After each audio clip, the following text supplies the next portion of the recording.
The story starts with our protagonist who wielded his sword for over 100 years, reaching the pinnacle, but his death is near even after ascending human limits. But his only regret is that he lived being obsessed with the sword and didn't enjoy life. We now move on to a different scenario where a young boy is being severely bullied, and this white-haired monkey blames his mother and how because of her the clan is in ruin and he should consider himself lucky that they weren't kicked out. They are from the prestigious Tang family, but they have fallen because of the heavenly brilliance demon lord. Literally looks like a TikToker without any filters. They faced this guy when he came to take Tang Jiai. After fighting with all their might they managed to win, but as a result they had used all their resources, causing the clan to walk the path of downfall. Moving to our bullied boy, this white hair monkey is still acting almighty. As our boy tries to retaliate, this monkey becomes more aggressive. This is our boy's daily life after his mother attracted the attention of the pervert and ruined the clan, which resulted in harsh words directed towards his mother. After entering the house his mother is all worried, but our Chad tells her that everything is fine, but she knows that the other are bullying him.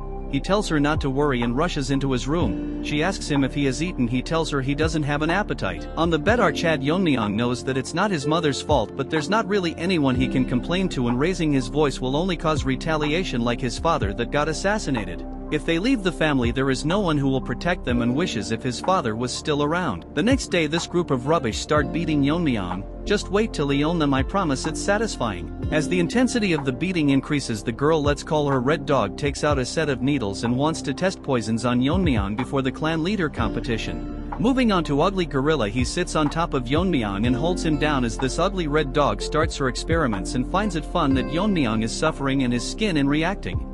After a few hours it starts raining and Yeon-myeong thinks that if he closes his eyes he would be free, but there would be no one to protect his mother, and thinks if he was but stronger he would have taken care of them, and his wish was to get strong enough to protect his mother. That's when Yeon-myeong notices a glowing sword, but he didn't realize that it was here all this time. For some reason this sword feels familiar to him. After getting a hold of it, Yeon-myeong realizes that it was his sword and he had trained for over 100 years, and showcases the ultimate sword he had created in his lifetime, but because he was so focused that even after reaching the pinnacle he can't stop his death and wishes that if he gets a second life he could live a normal life. As he remembers his memories from his past life with his ultimate sword, he merges both his memories from his past and present live. The next morning his mother tells him to not go as he was very injured yesterday, but Yeon-myeong assures him that he will be okay.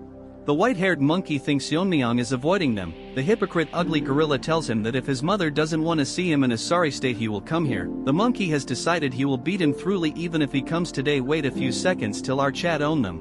Yeon-myeong is here and the Red Dog falls from the tree pretending to be cute, but Yeon-myeong doesn't make a reaction. The monkey starts mocking Yeon-myeong and asks him why he looks unharmed. Yeon-myeong tells him that much won't hurt him, calling him by his name, shocking this mutts.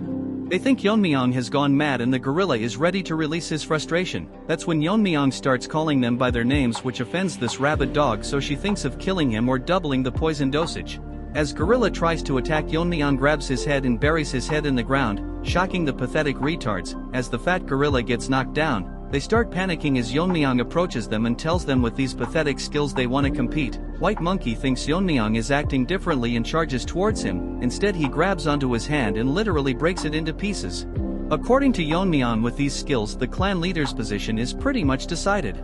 Inside the hidden poison hall, it's where the clan leader resided and major family decisions were made, but because the clan leader's position has been vacant for a long time it has become the council room for the elders. They are discussing about the participants of the clan leader's position and if the poison phoenix's son will participate, as he hasn't announced his participation yet. Moving on to Yeon-myeong, he is dragging the Red Dog by her hair and the elders thinks of excluding him as he is being bullied and hasn't shown any retaliation. As Yeon-myeong drags the dog, the third elder tells him that although he is the son of the previous patriarch they cannot let someone unskilled participate that can lower the competition's level. Even if he is the patriarch's son currently he is nothing but a burden to the family. That's when Yeon-myeong barges into the room and the third elder warns him if he understand what he is doing right now. While our Chad tells him that he is aware, silencing the courtroom. Then he shows the disfigured face of that Red Dog. What a Chad, he literally disfigured her face. Seeing this the elder is shocked and Yeon-myeong tells them that all this time he has suppressed himself but he has reached his limit so he won't endure it anymore. Two dogs are barking how he can harm someone that's going to participate in the clan leaders competition. Yeon-myeong tells them that he is aware of the clan's rules and fight between participants is allowed. The third elder asks him if he is saying that he will participate in the competition, so what if he does, old hag? Yeon-myeong asks if that enough and tells him that ugly gorilla is buried in the ground and he has followed the clan's rules and repaid kindness twofold and revenge tenfold. Since he has proven his qualifications, they can't stop him, but a few dogs can't stop about how he exploited the competition to exempt himself from serious crimes.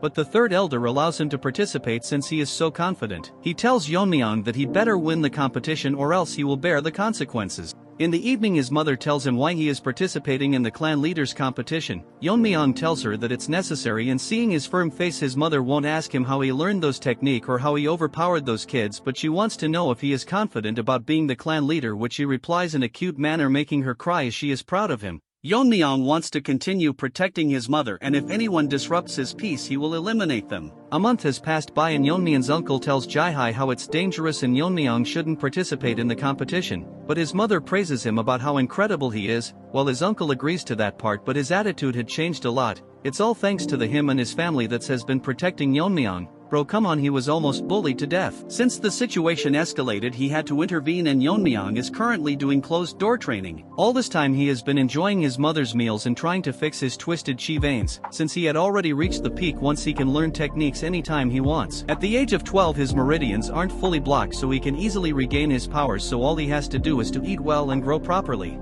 On the day of the competition he bids his mother farewell and leaves with his uncle. As he leaves she feels proud and thinks if his father was alive he would feel the same. Yeon-myeong came a bit early and his uncle is away due to the competition proceedings. That when a horde of dogs come barking telling Yeon-myeong how trash like him is participating with them, but as they think about disciplining Yeon-myeong he gets knocked out and they bark that Yeon-myeong used a hidden weapon, but after taking a second look it's a half-eaten rice cake. The group get enraged and decides to beat him up, but Yeon-myeong approaches them, tells them if they want to experience the pain. White Monkey faced firsthand. Hearing this they get nervous and all charge towards Yeon-myeong. What a bunch of losers. That's when Yeon-myeong's uncle notices a guy flying through the door and realizes it's a participant. He rushes to the scene to find all of them beaten to a pulp by Yeon-myeong as he eats rice cakes sitting on top of them. The elders are all enraged and can't believe so many participants are injured before the competition, so the Grand Elder thinks of modifying the competition rules. According to some participants, first they undergo 2 to 3 years of training, then they proceed to one-on-one duels. That's when both the girls realize that they both know confidential information. Pink Hair tells her that her father works in the general office. Before Black Hair could talk, Yeon-myeong's uncle tells them that he will oversee the competition. The competition will last 4 years. In the first year they will learn a practice suitable for them, then for the next 2 years they will be under the guidance of assigned warriors. As for the main competition, it will be a goo poison match. Shocking everyone as it is a method where 2 poisons are stored in a jar and only the more potent one survives. Basically it means that the competition will continue until only one person remains. They were supposed to have duels, but because there was numerous dropouts as such more incidents could occur, so they changed the method and everyone stares at Yeon-myeong. Then this old hag explains that this is not a child's game but a very important competition, that they will have to risk their lives. Look at their determined faces as this hag tells them that the winner will possess the entire Tang family. According to this hag, only a select few will survive, among them one of them is Yeon-myeong. At night on the Black Death Alliance territory, a mysterious man is discussing about the Tang clan and how they have been plotting recently. According to their spies, it was declared a few days ago and the future of the Tang clan left in carriages. Currently the state of their clan is such that their alliance leader can get rid of them anytime he wishes, but for now he is leaving them since he has some use. So this guy is thinking if anything happens to the kids it would leave a irreversible damage to the Tang family. Although they are weak, but they are still a clan to be wary about. So for now they have tracked them down and can easily kill them, but what if they kill them 4 years later at the climax of the tournament, which would be fatal, so for now they have decided to lurk in the shadows. According to them, they have already planted a seed. As they walk to the competition venue, the supervisor tells them that they will be called by numbers instead of their names. Each group has 4 members and they are group 7. The pink hair girl is Yuri, the purple haired one is Mirio, and the boy is Aijin. The last one is number 28, which is our Yeon-myeong. He seems lost as he was thinking for a moment. He scolds Yeon-myeong for sitting idle, but according to our chat he feels a presence and they are most likely being tailed. After following him they reach a cliff with nowhere to go. From inside the cliff a man asks for password, and after giving it to him a light glows bright and a new retard has arrived. We will call him Skinny Barbie and he will be assisting them in the competition. Even they were once one of the top 5 clans, but that mega pervert invaded them and their clan fell. But because of the support of the Tang clan they managed to survive, so in return they prevent external forces from intruding in this competition. The members are shocked by how complex the formation is, while Mirio thinks something is seriously wrong with Yeon-myeong. as he not concentrating at all. Even back in the carriage the guard told them to introduce themselves to each other as they will be staying together for 3 years. They introduced themselves to Yeon-myeong and praises his courage as he disfigured the face of that red dog whose grandfather is an elder. Yeon-myeong in a rude manner tells that if it is his responsibility that the match turned into a goo poison match. Yuri tells him it's not entirely his fault and Mirio wants to argue, but they ignore her as Yeon-myeong is making a face that seems like he is actually enjoying all this, so if Yeon-myeong does something she will not let it slide. That's when the rest stop and find out that the skinny Barbie is missing and they can't find him. Mirio realizes that they are stuck into this formation and thinks if the skinny Barbie himself got lost. As she is thinking many things at the same time, we move on to that ugly duck. He is bragging about how without the caster there's no way to escape. He finds the Tang family elder pathetic that they would hold an entire group for a single kid, as they promise to double the support if he gets rid of Yeon-myeong. All this guy cares about is his family, and what the Tang clan does is none of his concern. That's when he notices a change in the formation and Yeon-myeong literally ripped it apart. Seeing this he gets scared and Yeon-myeong talks like a retard and tells him that he probably made a mistake so he should be careful. Skinny Barbie thinks to himself that there are no flaws, so how did they manage to escape? They ask Yeon-myeong how he did it and basically our Chad Kutsid Mirio tells them to stop fighting and stay together with the instructor, but this little dog ran away. Yeon-myeong finds it funny and that malnourished dog is running as fast as he can because he feels that Yeon-myeong can see through this formation. As he leaves the formation he thinks it's more than enough and Yeon-myeong won't ever be able to reach this place. That's when the supervisor Wojin stares at him intensely and asks this trash why group 7 is not with him. This skinny Barbie poops his pants as he is scared but tries to stay calm as he prepared for this kind of questioning. He tells him that group 7 won't be participating as he waited for the participants but they never showed up. According to this joker they might have faced bandits or come across some wild animals.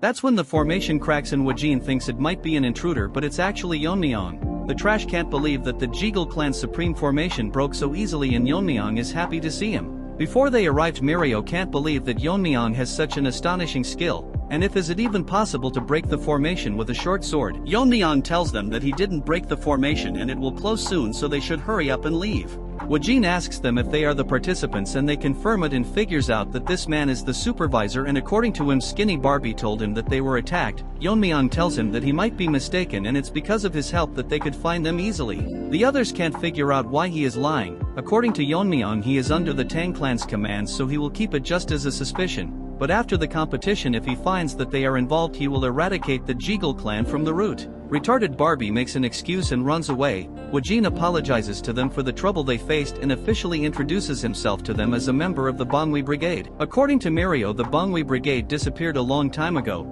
They were a military force directly under the young clan leader of the Tang clan and each one of them is as strong as a great leader. The previous clan leader was Yeon-myeong's mother. Before she could talk Yeon-myeong tells him why they are not in the Tang clan. Years ago they fought a desperate battle against the Heaven's Brilliance Demon Lord to protect their master but they were easily defeated. Since they couldn't protect their master they consider themselves nothing but sinners. According to Wojin the first year is autonomous practice and according to their performance they can receive martial arts, scriptures and weapons. Yuri asks Woji if the legendary techniques the 10,000 heavenly flower rain that was lost fighting that mega pervert.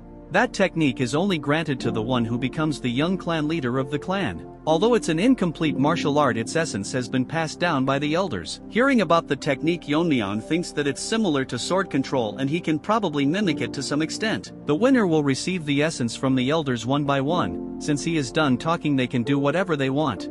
Yuri asks him where they will be staying and where they can sleep. He outright tells them to survive on their own and they won't be getting any lodgings or comfortable beds. Wojin tells them that comfort will not make them strong and they should adapt to extreme conditions, so from this point onwards they will start practicing on their own judgment. Yeon-myeong literally asks if proved qualified is it okay to live comfortably on a bed since to him adapting to the forest's environment is unnecessary. Everyone including his teammates are shocked hearing him. Wojin thinks how can someone be so arrogant, but if he is the one that broke the barrier it's best to verify his abilities. Yeon-myeong's teammates are telling him to stop spouting nonsense. Wojin tells him that if he can pass the test he can stay in the manor inside the formation shocking his peers but if he fails he has to bear the consequences.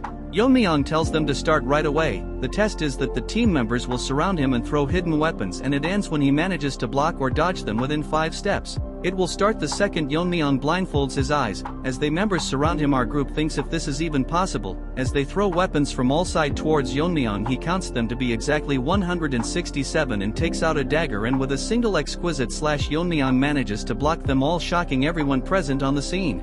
Wojin can't believe that he repelled all of them but realizes that he actually attracted all the weapons. Yeon-myeong asks him if he passed, but Wojin is in a shocked state. After coming to his senses, he tells Yeon-myeong that he has passed the test so he can directly go to the manor. Mirio asks Yeon-myeong if he plans to leave his teammates behind. Guess what? He smiles at them and shouts about the meal they will give him. Mirio can't control her anger and Wojin thinks that the battle is already over before it even started. Yeon-myeong asks Wojin to make sure that every meal has meat included. In some place a pack of wolves are enjoying their meal, but soon they start coughing and get paralyzed, and from the top the trio launches a sneak attack. Using Ijin's poison-making skill they manage to hunt them down, and now they can finally eat. It's been 4 months and the first thing they encountered was a bear. Since they didn't find food, they had to survive on grassroots and shed tears when they finally succeeded in hunting. They even managed to find a shelter. As Ijin starts the topic of Yeon-myeong, Mirio gets angry and tells him to shut up. She thinks that Yeon-myeong is loafing around, and once they go to the manor she will beat him to a pulp. As they were talking they realized that the meat is not in its place and Yuri gobbled up everything, so they beat her to a pulp. Inside the manor, our Yeon-myeong is surrounded by squad members and they start attacking him, but Yeon-myeong kicks them to create distance and instantly disappears. Actually he is on top of them and plans to use a new technique. Yeon-myeong gets ready and throws 10 rings towards them simultaneously, but the attacks are not normal as they start hitting them one by one. Wojin can't believe that he can control them to the extent that it only nicked everyone's skin. Wojin asks him if he created this technique. Yeon-myeong agrees and tells him that he named the technique the Whirling Line Frenzy Dance. Wojin asks him that this technique will consume a lot of internal energy, so how can he manage it? Yeon-myeong tells him that he once asked manuals for eye techniques. Among the techniques there was Piercing Sky Eye and Current Flow's eyes, but since Current Flow Eye was incomplete it was not recommended. Yeon-myeong tells him that he has mastered Current Flow Eyes, which is one of the oldest and most powerful techniques of the clan. He completed the art using the essence, and the technique allows him to shoot at the desired point with minimal internal energy. Wojin isn't surprised anymore after all he has seen. He tells Yeon-myeong that in 2 months the rest of his team will be here and they will face the same test he has undergone. All 3 of them have proven themselves, but they would only return after they have polished their skills. Hearing this, Yeon-myeong is actually happy and excited to meet them, but according to Wojin they use his face as target practice. In Yeon-myeong's past life his only connection was his master the Sword Ghost, but in this life he has friends and family and he wishes to see them soon. After 2 more months the trio is ready to enter the manor and Mirio is very excited to meet Yeon-myeong. Yuri wants to split his head and Ijin doesn't have anything to say. They are all fired up and start calling for Yeon-myeong, but since there isn't any response Mirio thinks if he ran away. Mirio turns back to see why Ijin is so quiet. It's actually because Yeon-myeong is with him. Seeing him they get shocked and Yeon-myeong asks them what they were going to do to his head.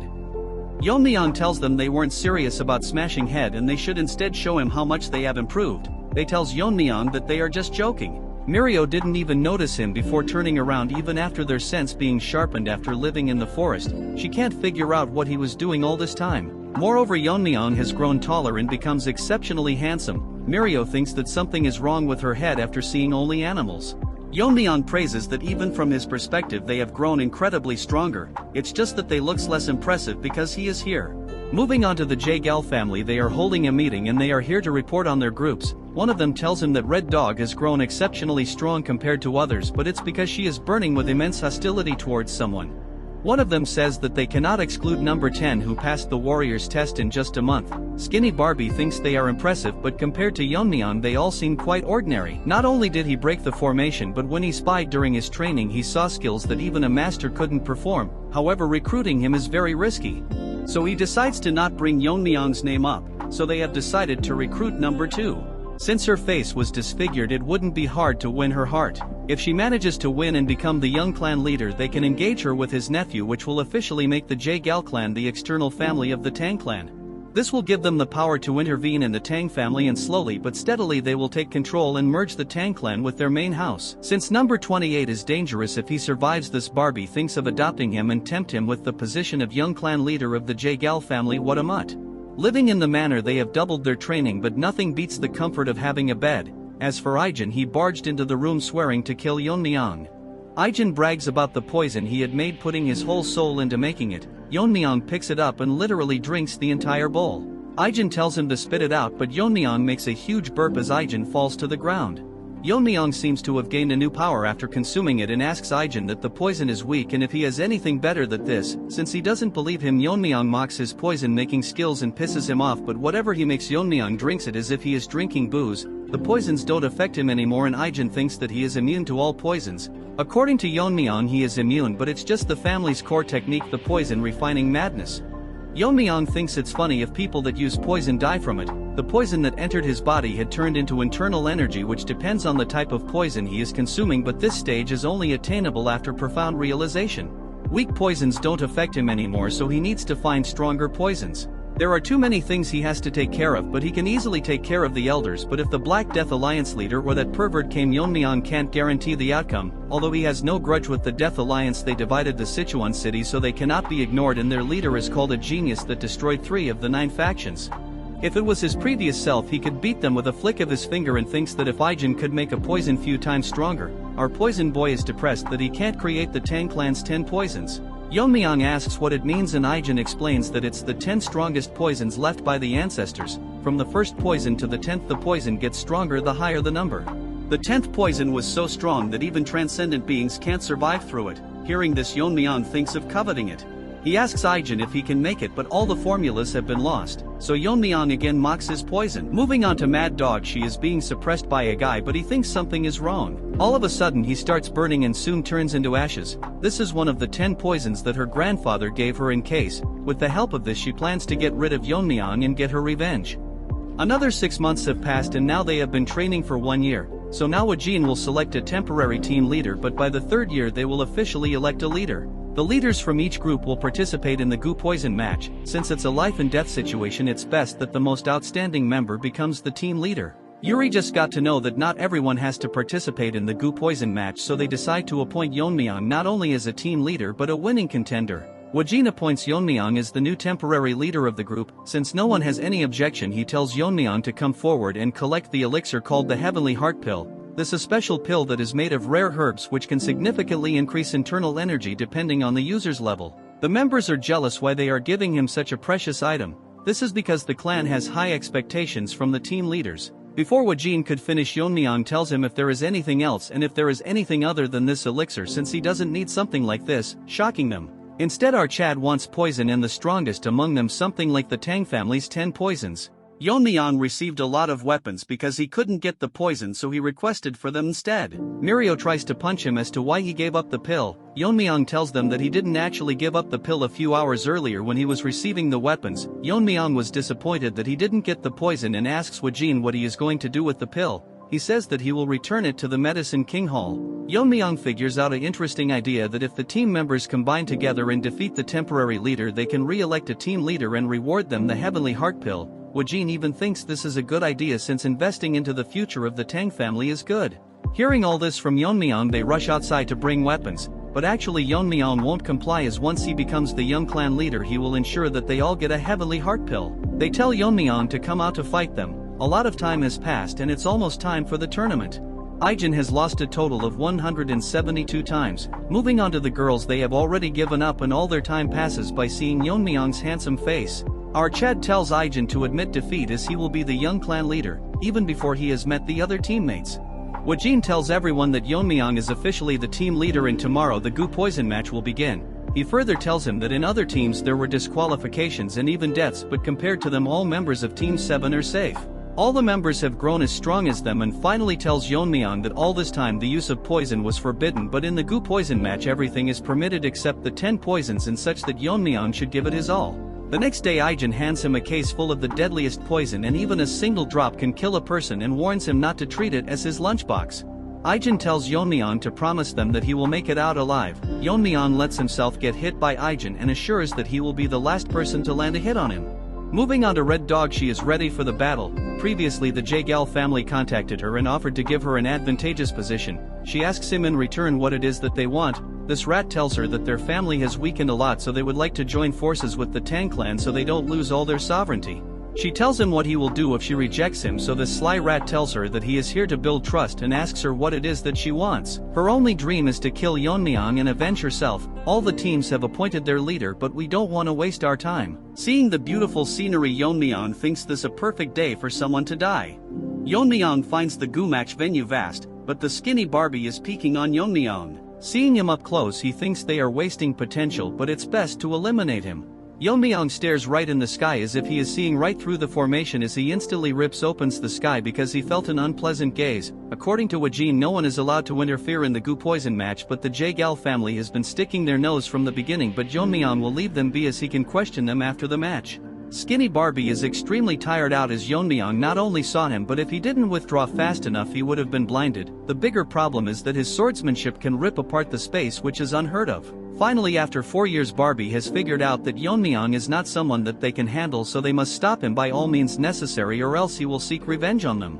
One of the team leader is severely injured. All she wanted to do was join the force and provide for her impoverished parents and plan to withdraw, but she came across a crazy dog that wants to kill, so there's no way she can give up.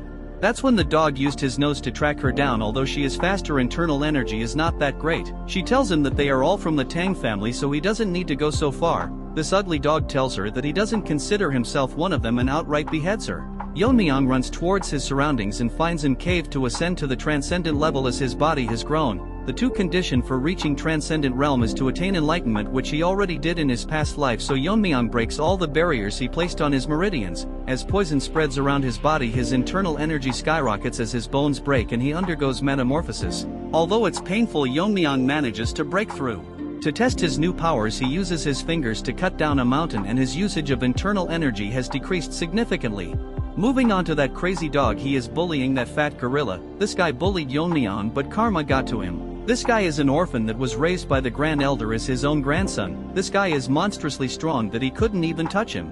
Even in this situation, he is thinking about Yeon-myeong and starts laughing. Seeing this, the dog gets curious and he tells him that there is someone who is more scarier than him. So to make himself scarier, this retard tell him that he is a spy from the Black Death Alliance. Since Fatso now knows about his identity, he has to kill him, but all of a sudden his body freezes and his body starts bleeding as Yeon-myeong comes from behind and greets this Jeonjil guy, but he can't remember his face. After this arrogant loser got smoked by Yeon-myeong, we now see his past. We don't want to know anyways, but someone told him that with his monstrous talent and pretending to be an orphan, he will easily be adopted, and during the family head selection, if he kills the successors and returns to the family, he will be recognized. How generic, but watch the video, it gets way better. Moving to the present, filterless TikToker feels like his organs are melting, but he can't figure out how Yeon-myeong did all this without noticing him. The fat gorilla Jeonjil can't believe that the person standing in front is Yeon-myeong. Our chat asks him what that half-dead dude is called. He is literally called Ganja. I have nothing more to say. Yeon-myeong had felt an anger before coming to this mountain and thinks it was this guy. Suddenly Yeon-myeong moves his hand, a needle comes out from his neck. The Jeonjil guy figures are that Yeon-myeong poisoned him but can't figure out what kind of poison uses such a small needle, but Yeon-myeong ignores him and asks him if he has seen the other participants.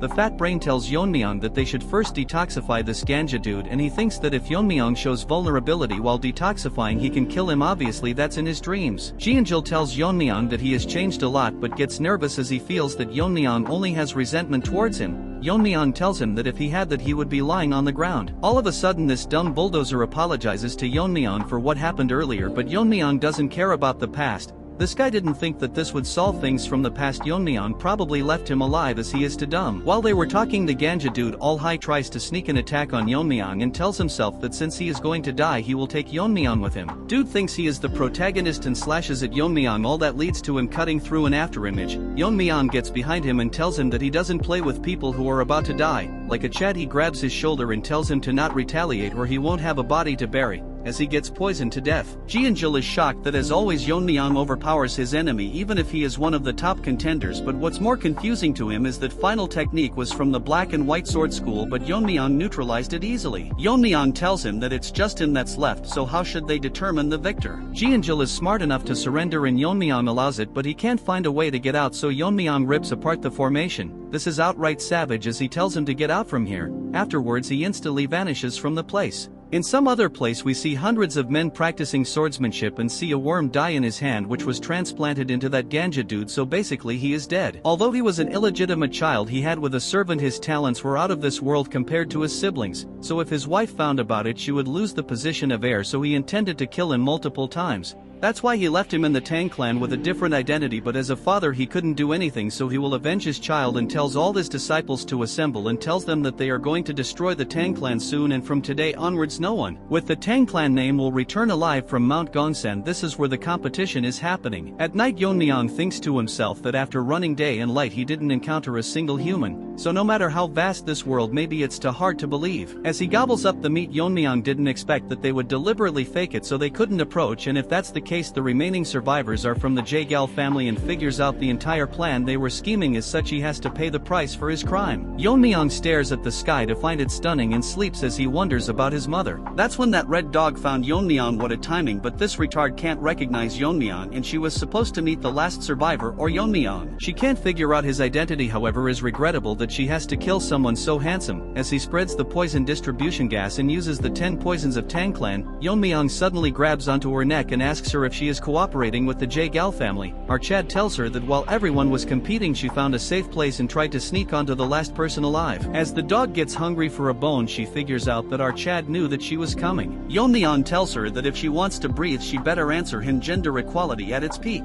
Yeon-myeong thinks of killing Red Dog since she won't answer. As for her, she mistakenly dropped her sword, looks more like a dagger.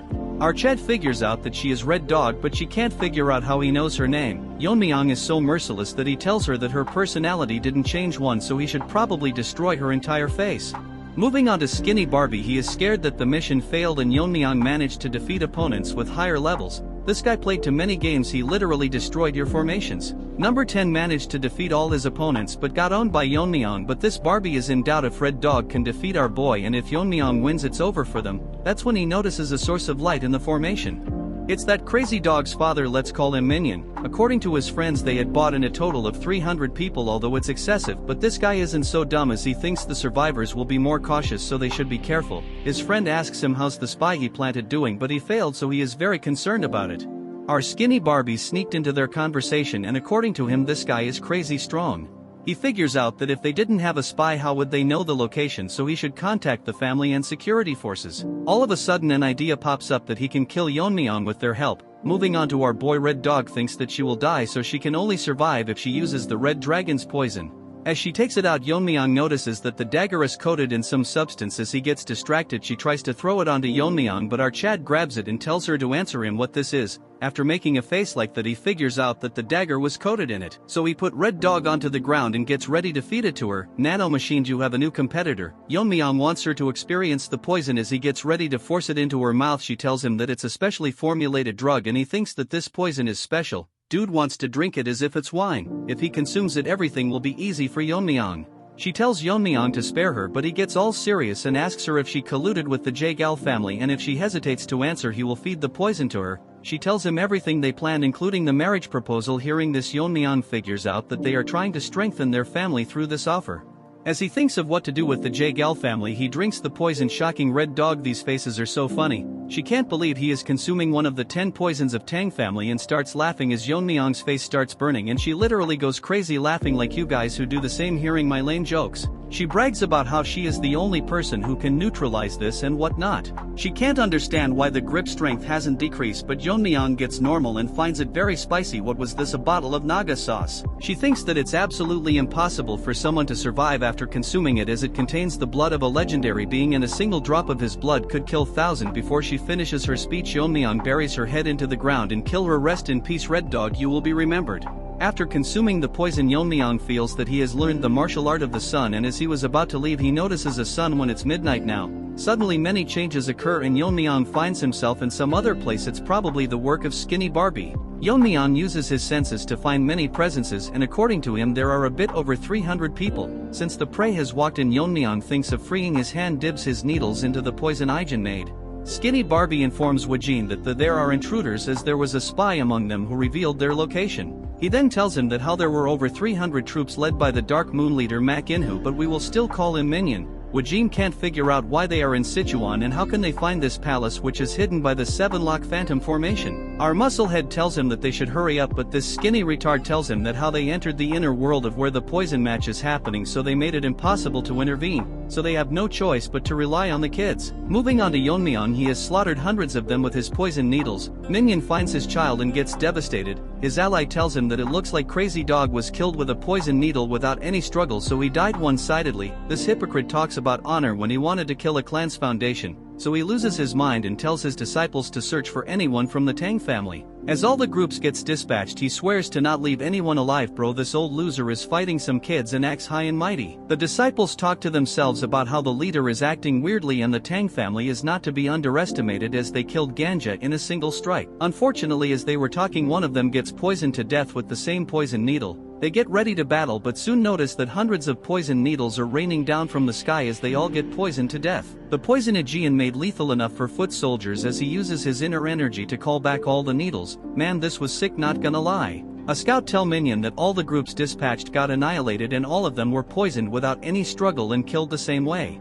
More scouts come and informs his the same thing, and now Minion is nervous and their number has significantly decreased. According to his friend, in an hour of searching they have already lost more than 100 of their men. As such, he figure out this was possibly done by one person. Minion is scared enough to pee in his pant and thinks without a doubt that it's the work of a master from the Tang family.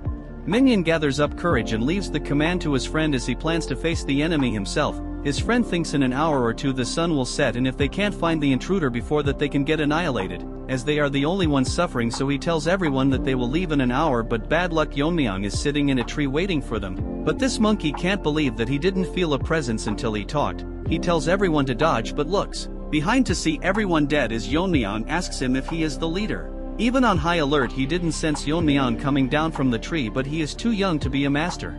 Yeon-myeong uses his chi to call back all the needles. Dude is outright badass. This guy thinks he is Einstein as he tries to figure out how strong Yeon-myeong is, and what he did earlier was a technique and it probably consumes a lot of inner energy. He tells Yeon-myeong that he has never seen him, but our Chad tells him it doesn't matter what he thinks or does as he is going to die anyways. This monkey uses a technique and directly transforms into Super Saiyan 4 and charges towards Yeon-myeong, but to his surprise with a single palm Yeon-myeong stops it and mocks him by saying if that's all he has got, and this monkey loses his mind. In a flashback we learn that once the Black Death Alliance took down one of the 9 factions, so this monkey willingly joined them. So as a reward the leader decides to refine the palm technique for him. His technique, Peak Shaking Palm, was renamed. This black leader thinks since he improved it should be called Heaven Quake Palm, but he can't believe such a technique was bested by a young kid. The poison Yeon-myeong drank was the fire dragon's venom. When mastered as deadly as sword chi is filled with intent to cut down anything would be known as sword force. Similarly, venom chi filled with the intent to burn anything would be venomous force. As the Heaven Quake Palm slowly shatters and this monkey instantly burns to his death. As such, Yeon-myeong decides to name it the Fiery Venom Force.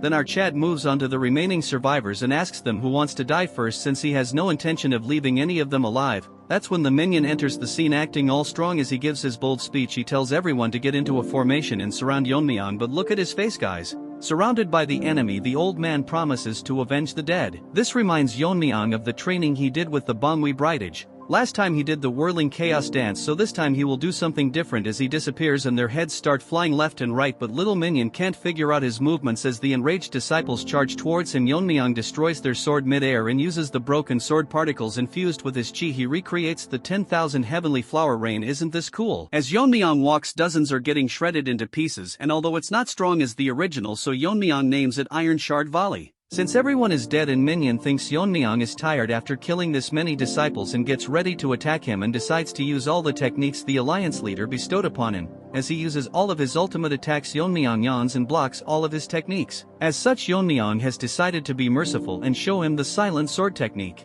Minion can't believe that Yeon-myeong is able to handle the silent sword technique. Yeon-myeong tells him that it's rather a simple technique, shocking Minion's face.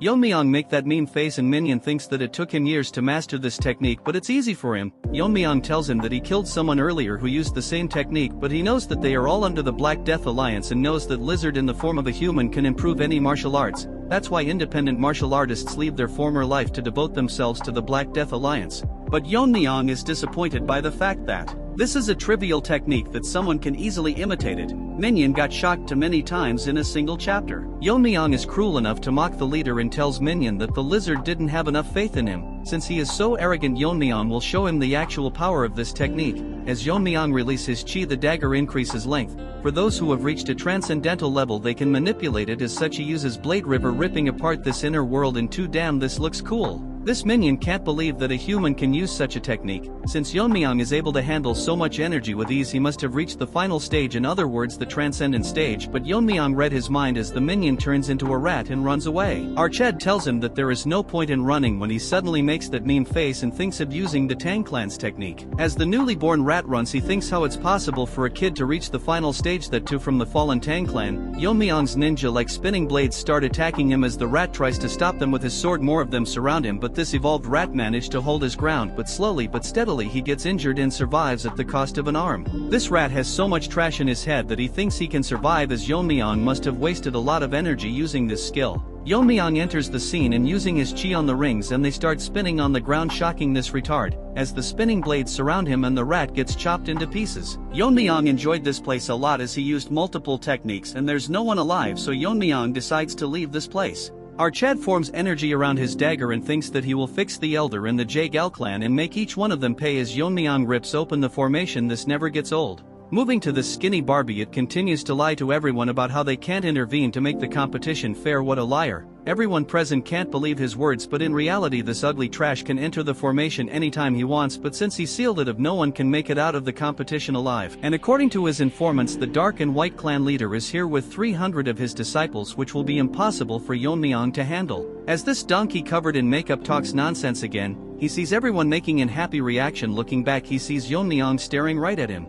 Yeon-myeong's friends rush to hug him and he tells them that no one was able to hurt him. With a smile on his face, Yeon-myeong stares directly at the shocked skinny Barbie. Barbie cannot understand how it is possible that he is alive, and if the 300 soldiers were completely useless, he notices Yeon-myeong's glare and hides his face with a folding fan. The Jeonjil dude greets Yeon-myeong and he smirks at him, but Barbie is still in disbelief how he is able to cut through the 7 legendary formation of the Jaegal clan, which even a master won't be able to do, and gets suspicious that Yeon-myeong is above a master. Yeon-myeong wants to immediately kill him, but he can't take chances until he becomes the head. So he first decides to take care of the Tang clan elders. As Yeon-myeong was about to explain to him what had happened, the surroundings suddenly started shaking and the entire formation starts breaking down. Everyone can see what had happened inside the inner world. They see hundreds of dead bodies. Wajin is in amaze that he handled this May by himself, and even he would find it difficult to deal with more than 30 of them, but after seeing the dead body of that evolved rat earlier known as Minion, they are literally acting like girl in concerts as he is extremely strong. Yeon-myeong is literally a top-tier protagonist. He tells Wajin that they weren't hard to deal with as it was expected from him. Wajin thinks his power is already beyond the head.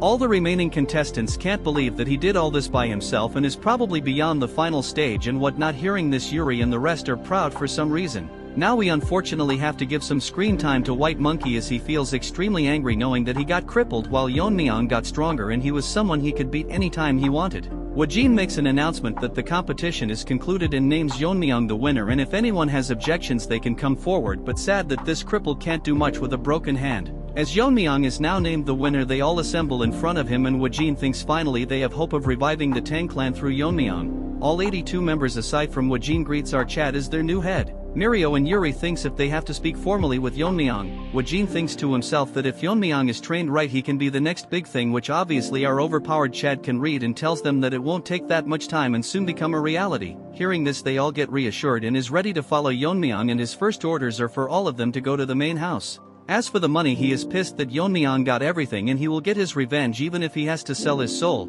Chill bro, it's not worth that much, as he transforms into a deformed omelet. After they all left the scene, the joint sec Taeho along with his fat assistant Hyunso. They were nearby but can't believe that more than 300 people have been killed. But they think that no matter what, the younger generation are monsters, as with even a number less than 100 in the mountain they could do it. But this Taeho thinks something is wrong that such a thing happened, but none of them were aware as over the year the Tang clan sent them valuables in honor of the tournament. Hyunso thinks that the Tang clan's blade technique declined very much, that when Taeho tells him that it was done by a short blade, shocking this fat panda. According to his analysis, these people were dealt in seconds sand, so all of them were killed by one person, so he must see this person and decides to go to Sichuan. Hyunso is worried that while going to Sichuan if they come across them, but Taeho is confident as he has reached the top. Remember, Evolved Rat also behaved like this and got owned by Yeon-myeong. Hyunso thinks that it is best if they first visit the family, so this Taeho dude agrees to it. At the moment the Black Death Alliance is in the south while the demonic cult is in the west, and for the joint faction they are currently in a tough spot. So his master wanted to meet the Tang clan master who was in a similar situation.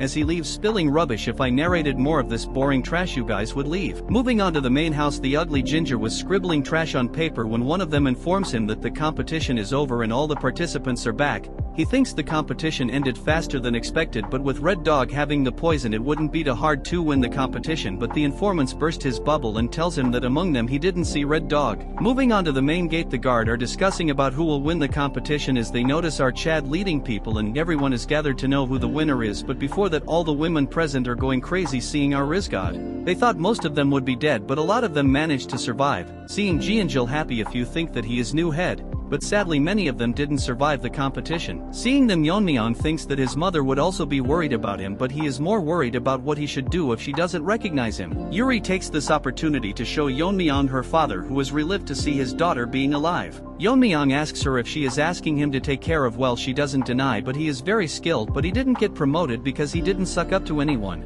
Yeon-myeong finds this as an opportunity to make people who are on odds with elders his own, but he doesn't know much about Aijin and Mirio. The current head of the Tang clan, let's call him Crippled Chicken, greets everyone, and this skinny Barbie starts smooth talking him, and this crippled chicken praises him how their formation helped the Tang family and they were comfortably able to host the competition, but little does he know that it broke. Since he is done greeting, he tells everyone to go meet the elders and the warriors are dismissed so they can rest. Wajin apologizes to them, but they will not go to the elders' house, shocking this to house animals. The chicken star questioning Wajin, but as the person of Yeon-myeong, he tells him that as per the family rules they were supposed to visit the stealth and poison hall rather than the elders' house.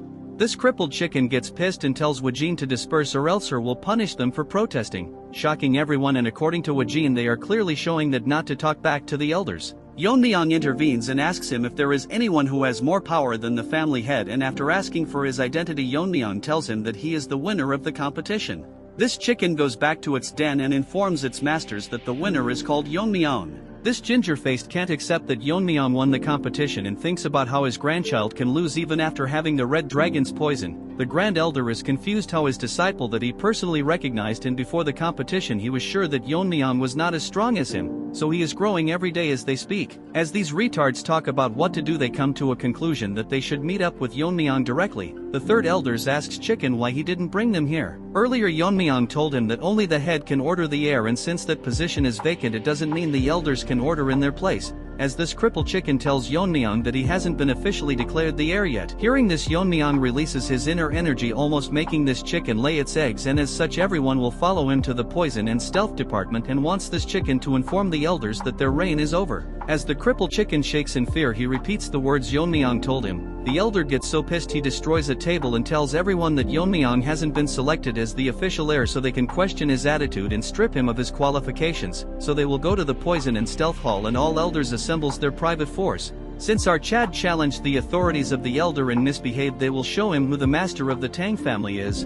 Yeon-myeong's uncle can't believe that he won the competition. He felt his aura as a kid, but now it has surpassed him and he thinks his sister would be happy hearing this.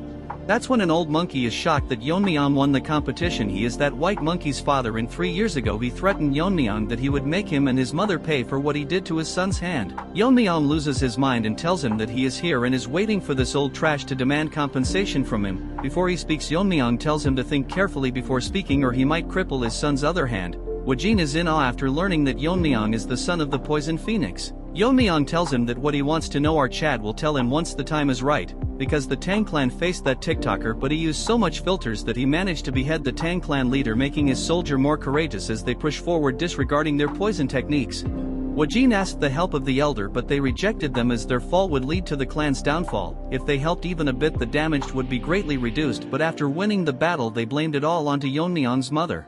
So she must have faced a lot of difficulties raising Yeon-myeong. He tells the others that they must remember who the mother of their current master is. It's as if they have been given a second chance. That's when Wajin hears a noise. It's the voice Yeon-myeong has been waiting for, as the elders are all here with their forces and wants to meet Yeon-myeong after defying the council. Wajin is nervous as he didn't expect that they would gather all their forces. He doesn't want to hear anything and wants to meet Yeon-myeong. Our Chad comes to meet them at stares at their comedy, as he tells Yeon-myeong that he dared to claim the future leader of the family without their permission. Yeon-myeong tells him that he has already won their competition and currently he is verifying the fairness at the Stealth and Poison Hall, overseeing the competition as such. What more does he need?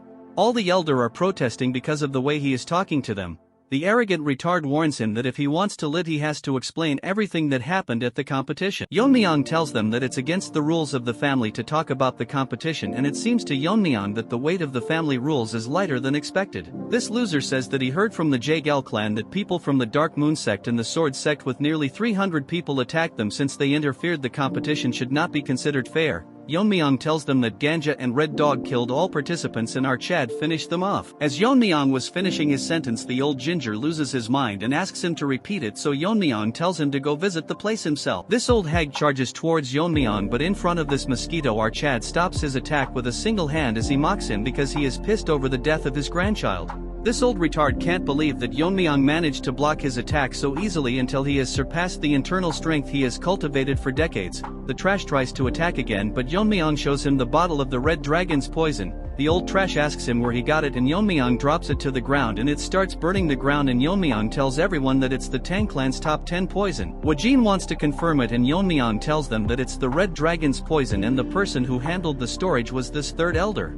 Yeon-myeong tells everyone that is the Tang family's top 10 poison is so trivial that people can use it for their personal greed. Wajin tells him that the top 10 poisons are the most deadliest of all, and since their recipes are lost they are limited, and in the clan they are worth more than any gold or treasure.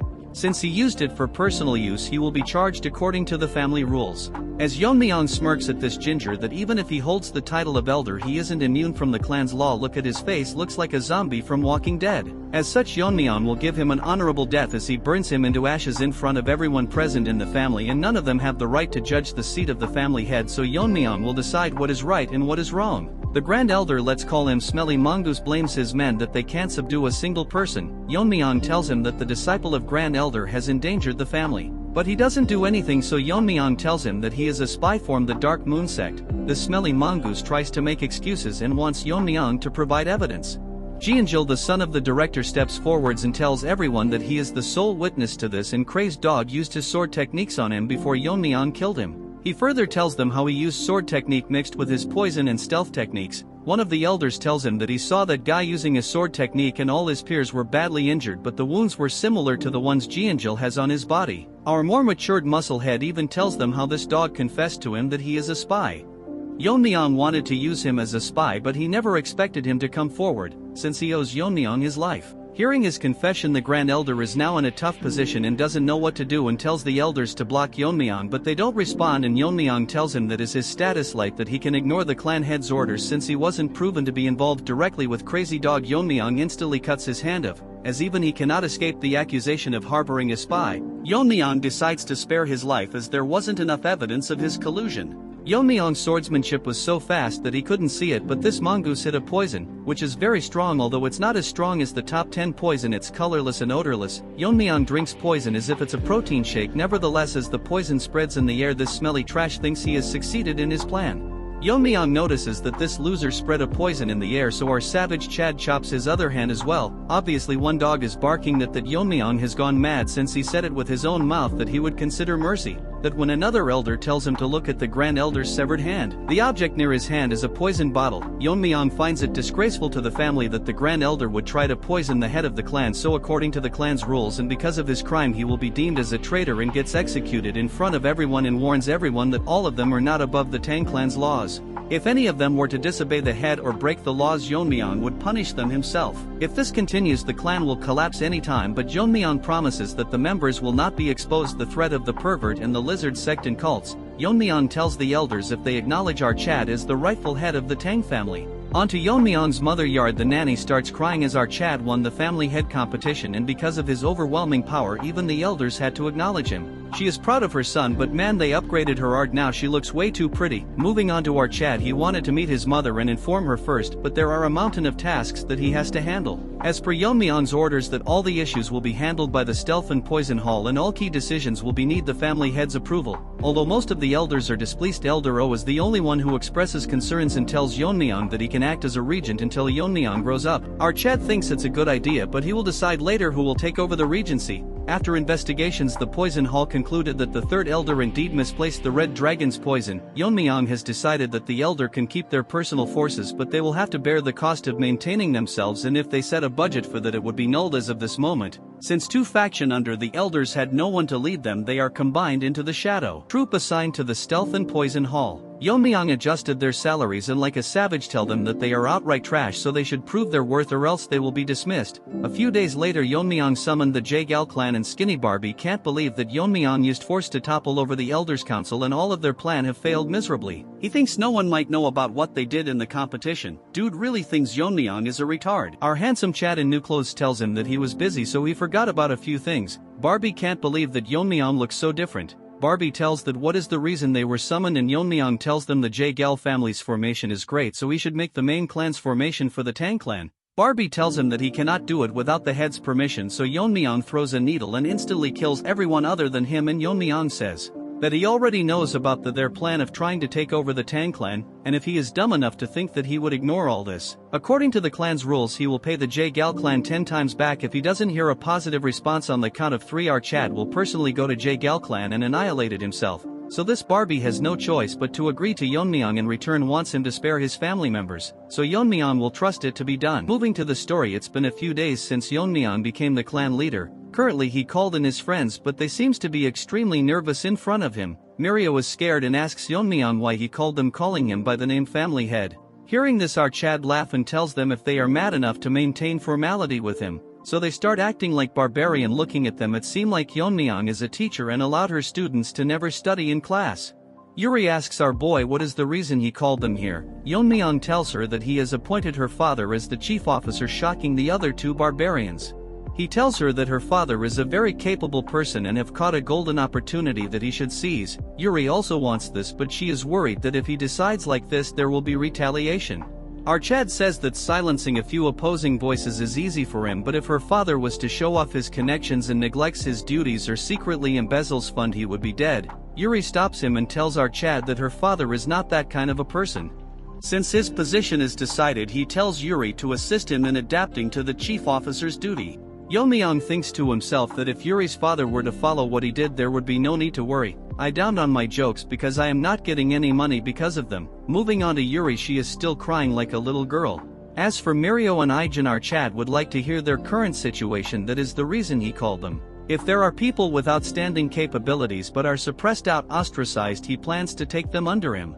As Yeon-myeong talks, Mirio tells him that she doesn't have anyone to recommend. Yeon-myeong asks Ijin that he is related to the Medicine King Hall and wants to know the condition of that place. Hearing this, Ijin has gone dead silent.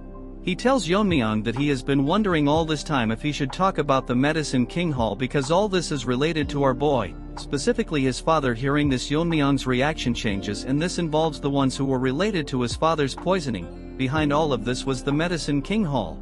Mirio cannot believe and asks Ijin if he is sure it's the Medicine King Hall. Yuri turns into Gorilla Barbie and tells everyone that Yeon-myeong should split their head for laying a hand on the family head's father. Our Chad tells her to shut up and wants Ijin to continue what he was saying. The Medicine King's Hall is so secluded within the main house that not even the elders' influence can reach there. All studies related to medicine and toxicology are conducted. Furthermore, they maintain their finances through treating patients and selling medicine materials. Even after that Heavenly Perverts incident, the Tang clan survived because of the Medicine Hall's support. They earned the funds necessary for the Tang clan's maintenance cost. Ijin is shivering in anger as he tells Yeon-myeong that the leader of the Medicine King Hall was his grandfather. Mirio tells him that he was dismissed because of some reason. During his time as the leader, there was someone who visited the hall daily. It was Yeon-myeong's father. After the invasion, those resentful of the Medicine King Hall increased, but if anyone slandered the Medicine King, he would stand up for them. But since he was a scholar without any internal strength, the aftermath of a physical fight was evident on his body. According to Yeon-myeong, if someone with no internal energy is hit by an attack carrying inner force, they cannot dissipate the energy and end up suffering deep internal injuries. Despite all this, his father still fought through. Ijin goes deeper into the story and talks about the person who was holding the position of vice leader of Medicine Hall King. We will name him Froggy, which is pretty accurate if you look at his face. A dispute broke out when this fat Froggy was caught by Yeon-myeong's father slandering his mother. Instead of reflecting this, Frog tried to use martial arts when he was losing the argument. It stopped only after his grandfather intervened. Because of this, Froggy was excluded from being a candidate for the next leader. Before we continue, I can't understand how Yeon-myeong's mother was the young clan leader but she never retaliated. Anyways, moving to Yeon-myeong, he asks Aijin if that Froggy harbored resentment and poisoned his father.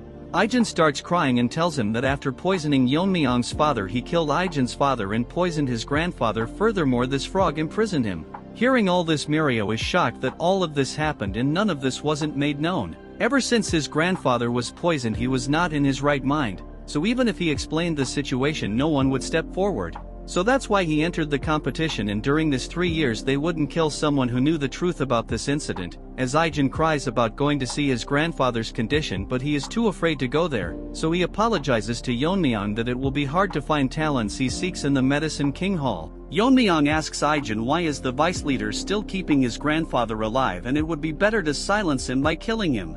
As Aijin cries, he tells Yeon-myeong that according to him there is a secret division in the medicine hall that even the elders aren't aware of. Inside there is an inner pill made from a mythical creature that lives in lava. Looks like a Pokemon to me and I can't help but appreciate this unique art. It is called the 10,000-year fire carp. Hearing this, Yuri is shocked and Mirio can't believe that it exists. Yeon-myeong is confused as usually an inner pill is just an item that enhances internal strength. Aijin says that 100 years ago there is a tale that the lesser lord of the fiery sun palace took the inner pill of a 10,000 fire carp and ascended to the realm of fire realm. He says that the inner pill of it contains extremely strong poison and if it is taken without neutralizing the poison, if consumed 9 out of the 10 times it leads to death. If the poison is removed forcefully the effects would be lessened. Hearing all this, Yeon-myeong says if there is anyone who wants neutralized by anyone except his grandfather, the former leader.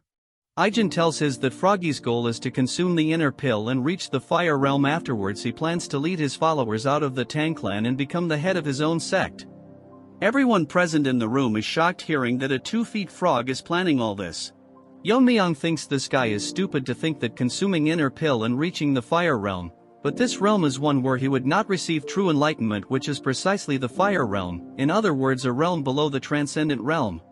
The 3 years Chad spent with him, he never showed his worries after all that happened and instead smiled in front of everyone. Yeon-myeong thanks Aijin for telling him everything he has gone through and asks him that if he were to purge the current member and cure his grandfather, would the Medicine King Hall be able to function properly? If he was just poison, Yeon-myeong can take care of it and wants an answer from him. Aijin is confident that it is possible and he thinks he is less capable than the current leader. Yeon-myeong is happy to hear his answer and tells Mirio that he will hear her story after dealing with the Medicine King Hall, which she agrees wholeheartedly.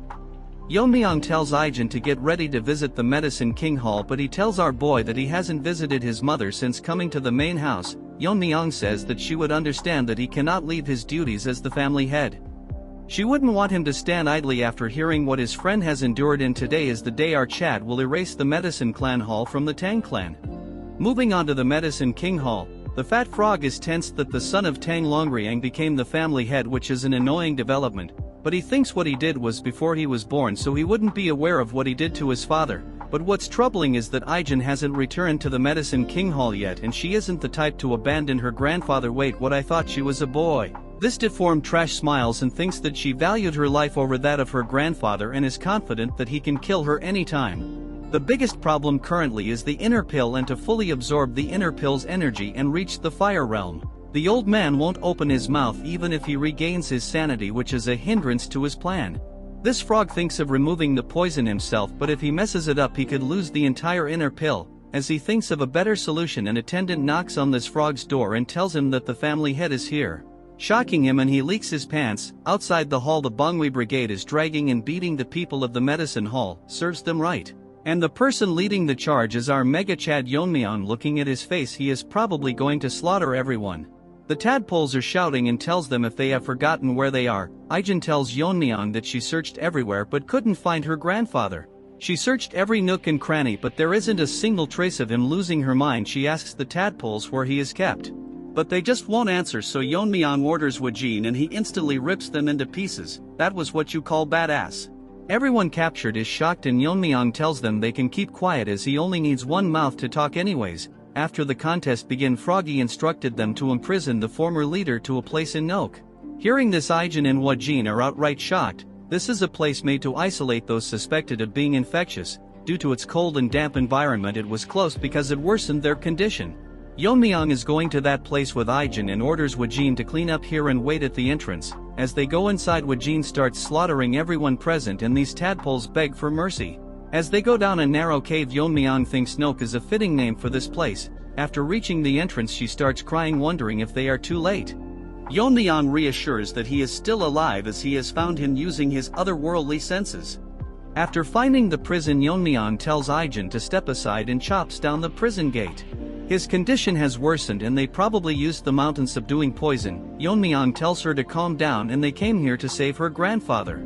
Ijin tells our boy that aside from that they used the Thunderbolt idiocy poison, it directly affects the brain and is meant to make one an idiot rather than killing them. This poison is not strong, but it penetrates the brain, making antibodies ineffective. Without early intervention there's no way, but to our Chad this is an easy thing to do. Yeon-myeong tells her to hold him down and places his hat on him. Our Chad injects his inner energy to his body and the poison devouring frenzy starts devouring all the poison within his body. Ijin notices his hand moving. Yeon-myeong thinks that it's best to just absorb the poison as his poison devouring frenzy has devoured extreme poisons many times. His complexion starts improving and as Yeon-myeong is done devouring all the poison, he tells the old man to rise up and he opens his eyes to see his granddaughter. What's funny is that he misunderstood Yeon-myeong as his father, so they explain to him what had happened and now he is the family head. Yeon-myeong is happy that he took care of his father and old man starts crying as he was saved by a child who wouldn't see his father's face because of his fault. He talks to the dead Longrang and he would be proud to see his son if he was alive. Even though he is old, he shall devote himself to serving the family head. Our perfect protagonist hands him his coat and tells him that he is here to arrange position for the leader and Ijin. Yeon-myeong tells him that it's time to head out as people are waiting to see him. Outside, that ugly frog is making even uglier faces as he can't believe that the old man is standing firmly, figuring out that this was done by the family head. Froggy thinks to himself that a direct confrontation would be bad as he slaughtered the elders without any hesitation. This dumb frog tries to threaten Yeon-myeong by telling him that they are the haul that earns all the money and without them the clan would collapse. Yeon-myeong thinks that he doesn't understand the situation he is currently in, and turns cold, telling him if that's enough for his last words. Our Chad asks old man if he has anything to say, but he ignores this frog, so it tries to hop out of this place. Thinking he will die if he stays here, that's when his body stops moving. He got struck by a poison needle which was made by Ijin, making her qualified enough to replace him as he takes back the needle. Clan is shocked that the medicine hall is gone and everyone there was killed. A bunch of ugly TikTokers act as if they are some specialists talking about how the Tang clan survived thanks to the medicine hall, and getting rid of them is outright dumb. Now we move on to our Chad staring at the inner pill. Take a closer look. This looks like a Ferrero Rocher. Ejin's grandfather tells Yeon-myeong that if this pill is left out, someone like Frog Face might appear again to steal it, so he will deliver it our boy once the poison effects have worn off. Moving on to Yeon-myeong, his mouth is watering like a dog staring at a big bone. He tells the old man that he will just take it as it is. The old man looks confused and tells him that if he is not going to use it immediately, it would be best to keep it here. In the eyes of Yeon-myeong, the poison of this pill is so strong that it's viable to the naked eye. So there is no possibility that he will get rid of something so precious for you all. He is talking about the poison, not the pill. Yeon-myeong places his hand on top of the pill and starts absorbing the poison. As Yeon-myeong absorbs the poison, he thinks that the poison is extremely potent, which is expected of the inner pill of a spirit that lives in lava. Compared to the demonic fire dragon poison, this is nothing, so if an ordinary man were to took it in an unrefined state, the power of the poison might have burned them from the inside. More importantly, this is such a powerful poison, but compared to the 10 poisons it is nothing, so our Chad thinks it's best to look more into the 10 poisons. Looking at the pill after the refinement process, Yeon-myeong feels the power of the spirit and it is now ready for consumption. Yeon-myeong goes to his mother's new chambers and knocks on the door. As his mother gives him permission, our Chad enters to see his mother waiting for him. Dear artists make a female protagonist on par with his mother. She never thought that she would be able to come to the main house again, and she is lucky to have a child like him. Yeon-myeong tells her that this place originally belonged to her, so of course she should be here. Yeon-myeong takes a closer look at her and think that although she is still pretty, however, it looks like she worried a lot about him all this time. She loses control of her emotions and runs towards our Chad, hugging him, and she is relieved that our Chad has safely returned. Yeon-myeong thinks to himself that in his past life all he could do is reflect on regretting until death came to his door, because he had no one to share his happiness even after reaching the end. Since his past life was full of regret, he plans to protect this life and live it to the fullest. Yeon-myeong asked her if she met the Manhwa brigade. Earlier they came in to help her move things and started crying. Well, that was touching. She asks Yeon-myeong what's in his hand. Our Chad tells her that this is something he brought as a gift for her. As he shows it to her, she gets shocked to see that it's a 10,000-year fire carp pill. She instantly recognized so all she has to do is use it. She thinks this will help Yeon-myeong more as he is the one who is going to lead the Tang clan. Our Chad laughs at her and tells her that he no use for the inner pill. Yeon-myeong holds her and tells her that the pill can't increase his strength anymore. As he releases his inner energy, his mother gets shocked, more because Yeon-myeong reached the fire realm, and our boy confidently confirmed her question. She is happy that her son reached the fire realm, which she should be praising, but if someone realizes it and attack the Tang family. Yeon-myeong tells her that he wants her to live a very long life, including his father's share, so he wants her to watch over him. Since the pill is dissipating, she should hurry up and consume it. She thinks she was worrying too much, and even if her son is in the fire realm, it's natural for a mother to protect their child. So she tells our Chad that since he bought it for she won't reject it. She asks Yeon-myeong if he knows what she was called when she was younger. Obviously she was named Sichuan's top beauty and the poison phoenix. She released her inner energy, and for the first time in this series our Chad is shocked. The title Poison Phoenix was given to the most famous member of the Tang family. Even she thinks that it's been a while she has seen him so shocked. Although she might not be as skilled as Yeon-myeong, she thinks she is also pretty impressive. Artists, you better make the female protagonists better or give the present ones a glow up. After consuming the pill and increasing her inner energy, she directly went straight into cultivating. Yeon-myeong was actually shocked for a moment, because although he thought she was hiding her powers, but not the extent that she would be one step closer to the fire realm, all while practicing on her own. As for her, she is consuming the pill's energy. A fire realm master is able to detect the smallest of movements, so there's no point hiding their power in front of them, but she manages to hide it from our boy, which shocked him even more. She has already reached the state before enlightenment. As such, she is absorbing the spirituality of the inner pill. So according to Yeon-myeong, she might also be able to overcome the limit. As such, she is likely to face a problem. Although the method of absorbing the inner pill is simple, all the person has to do is take the spirituality of the inner pill and absorb it into the body. Then all they have to do is internalize spiritually and repeat this process until all of it is absorbed. Yeon-myeong's mother thinks if it will be even possible to absorb such an absurd amount of energy. Even now the spirituality of the pill is slowly disappearing, so she is now worried what to do now, because at this rate the pill will disappear before she absorbs even half of it.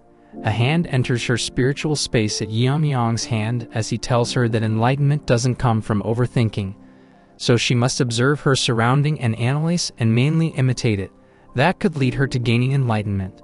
Only this time our Chad will give her a little push as Yeon-myeong energy starts touching the inner pill and slowly start fusing with it. She sees the technique and figures out that this is the Tang family's Azure Radiant Heart techniques, and figures out how it should be done. She didn't have to internalize the energy little by little, instead she has to change it into something she is familiar with and absorb it, and soon enough she gains enlightenment and absorbs all of the energy inside the inner pill. As such, Yeon-myeong confirms everyone that as she has successfully absorbed it, she has reached the fire realm. The frog falls to its demise. Seeing him dead, the irrelevant trashes run away and the Manhwa brigade starts slaughtering them as Yeon-myeong ordered them to destroy them all. Everyone in the clan gathering at the Stealth and Poison Hall. Remember White Monkey, his father the Poison King, is crying about why they are holding a meeting early in the morning when they are all so busy. One of the elder asks Yeon-myeong's uncle when he is coming, and even if he is the clan head it's disrespectful to make them wait. We will name him Bearded Barbie. Hearing all this, he controls his anger and tells them to wait for his arrival. All of a sudden one of them announced that the clan head is coming. We now move on to our Chad and he thanks them for gathering early in the morning. And today he is going to discuss something very important with them. Bearded Monkey is confused what is so important to call them all here. Yeon-myeong tells them he is going to hire a proxy head until he is of age. Hearing this, Bearded Barbie asks him who he is planning to appoint among the heads. Dude is living in his own dream, but as the Chad he is Yeon-myeong tells him why does he think he will pick one of the elders. Shocking him, I cannot believe that this bearded Barbie thought they would be temporary head after all they did to them. All of a sudden someone enters the meeting room. Yeon-myeong uncle looks at the entrance and gets shocked. As for the elders, they are pissing their pants because they can't believe she is here after decades. Yeon-myeong thinks she is the one who was most deserving of the position. After she was held responsible for the invasion, the Council of Elders dragged her down from the position of the head. She tells everyone that she has seen a lot of familiar faces and she will stop holding herself back. I am wondering how good they have to draw the female protagonist to match her beauty. She apologizes to everyone for being late. The night before the proxy appointment, during the bath she feels glad that she has ascended to the fire realm. But the biggest problem is that she is unable to get used to the gunk that's leaving her body. Because of this she even showed her disgraceful side to a servant. Anyways, the biggest issue is that she is still not used to her newfound strength. After ascending to the fire realm she finally understood Yeon-myeong better. And that he has reached the highest state in the fire realm. Currently, according to her knowledge, only the leader of the Black Death Alliance has ascended to the fire realm. To reach a realm similar to him, what must have her son gone through during the competition? She thinks that after the bath she will be able to talk a lot of things with her son for the first time in a while. Moving on to Yeon-myeong, he congratulates his mother for reaching the fire realm. She gives all the credit to our boy and tells him to have a seat. They have a wholesome conversation until she asks Yeon-myeong how he reached the fire realm, and still she cannot believe that he reached this state at this age. Yeon-myeong is not sure how to answer her since it will be hard for her to believe that he reached enlightenment due to the memories of his past life. Yeon-myeong thinks of using the competition as an excuse, telling her if she know about how one of the 10 poisons got smuggled out. She tells him she heard about it and the winner of the commutation was awarded the fire dragon poison. Guess what, he tells her that and she goes blank. While he wasn't lying. Moving on to our boy, he tells her that even after talking it he is fine. He was addicted to poisons during a battle, so he reached enlightenment from absorbing the poison, which helped him reach the fire realm. Hearing all of this, his mother cannot believe all of this, but after thinking she gets convinced and Yeon-myeong is relieved that she accepted it so quickly. She changes the topic and asks Yeon-myeong that when she was bathing, the servant who was helping her told her that Yeon-myeong was getting rid of the Medicine King Hall. Yeon-myeong thinks it's best to be honest with her since it's also related to his father. Yeon-myeong explains to her what they did, and after a long conversation our Chad tells her everything. She had her suspicious and feels bad for Ijin as she had suffered so much. She requests Yeon-myeong and explains to him that she lived into the family as if she is dead because she was scared of losing her only child after losing her husband. However, she has had enough, and if he allows it she will protect him from now onwards even if she is not as strong as him. Moving to the present, everyone is shocked to see her and cannot believe that she still looks the same. A few thinks that she probably ascended. Seeing her, Yeon-myeong uncle is very happy as he shouts and tells everyone to congratulate his mother, as she will be the new head of the Tang family. Bearded Barbie turns into a turd and cannot believe that she is being promoted to the head and not a proxy. She thanks everyone and tells them although she is the head, it's only temporary until the true head, her son, comes of age. Hearing her, Yeon-myeong uncle starts crying while the rest are releasing hot cake in their pant, especially that bearded Barbie. Since she is entrusted the position of the head, she plans on fixing the base of the Tang family that was ruined. Since then her actions were unconventional. The first thing she did is remove the name of the Medicine King Hall, which was collapsing, and renamed it. Tang Hoil, Ijin's grandfather, was appointed as the head surgeon while Ijin was appointed as the second in command. Moving on to Yuri's father, he was appointed as the general manager and was ordered to start a full-on investigation. He immediately found the elders' embezzlement books and recovered so much money that it was enough to sustain the clan's maintenance for the time being. Moving on to white-haired Monkey's father, he was removed from his position, along with most of the elders who embezzled the clan's money. Even for the people who were not elders but was related to embezzlement was removed from their posts. All of this changes happened in a matter of days, and thinks his mother is really an amazing person. While saying all this, our Chad is enjoying the beauty of the Tang family. Because of the involvement of his mother, the clan's internal problems were all solved. At first he wanted to live an ordinary life with his mother, but began to get surrounded by many things. There are now people who he calls friends, guards who follow and trusts him and the hundreds of members of the Tang family. He has now so many people he has to protect. Our Chad looks so good, we demand a beautiful female protagonist. There was once a time when it was hard for him to keep his body healthy, since he was resentful that why he was even born. His goal is to grow stronger that no one can harm the Tang family. Whether it's the Black Alliance or that pervert or whoever it may be, they will never be able to hurt the Tang clan. We now move on to the Black Alliance, where the lizard is thinking about the Tang clan when a woman tells him that the twin sword trash, the one who invaded the test, was defeated by the current head. This eyeless trash with ugly bangs elaborates how he was famous and well known for his strength, so she requests the leader to destroy the Tang clan. The lizard tells her why should he do that, and the ugly bangs just won't shut up, telling him at the same as challenging him. Lizard gets pissed because of this. Chatterbox tells this ugly Barbie that he disobeyed his orders and attacked the Tang clan. Even if he managed to come back alive after doing something, he would still be punished. It's interesting to the lizard that the head managed to kill that irrelevant trash, because he was someone that wouldn't lose so easily. So he summons his guards and tells them to invite the Tang clan head in the upcoming Sichuan meeting. Story: Yeon-myeong is shocked that Mirio's sister is dying, but she shouldn't have come here and instead gone to a doctor first. Mirio is crying, telling our Chad that she has already consulted several doctors, and it isn't something that medicine or medical techniques can fix.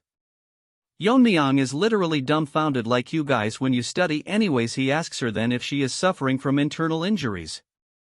Mirio starts crying and tells Yeon-myeong that her sister is suffering from the 19 severed meridians, which is a terminal condition. According to Yeon-myeong, there was a place alongside the Blazing Sun Palace. It was a peculiar sect that used terminal conditions.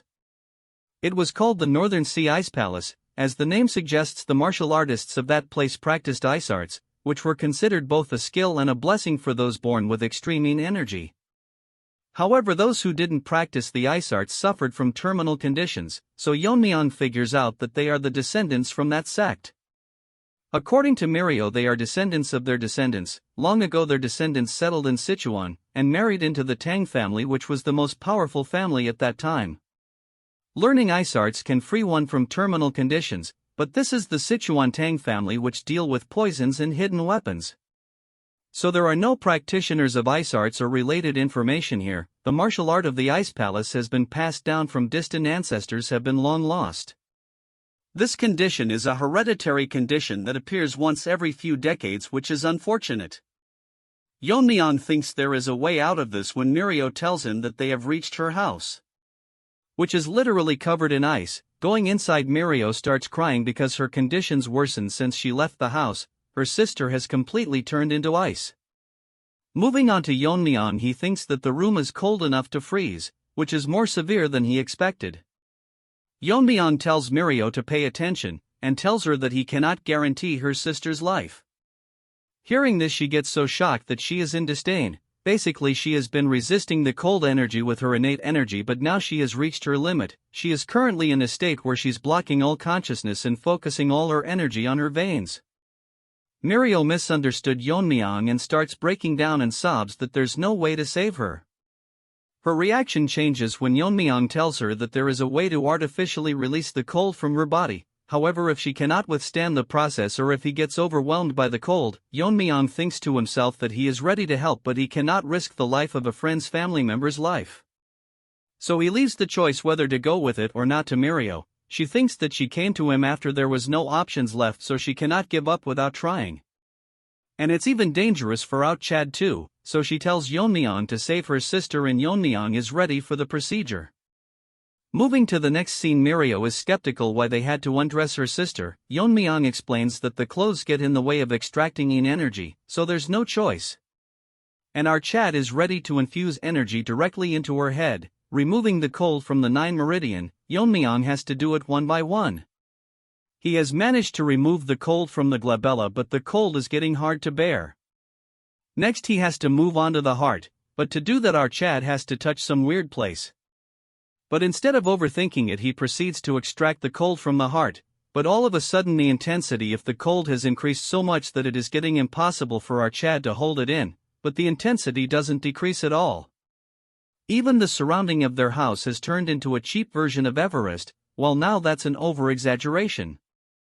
Mirio is scared because half of our Chad's body has turned into ice. Damn, this looks similar to the nanomachine Arc Yeon-myeong managed to extract. The Yin meridians form the 6 meridians in the upper body, but now the cold has exceeded what Yeon-myeong's body can handle.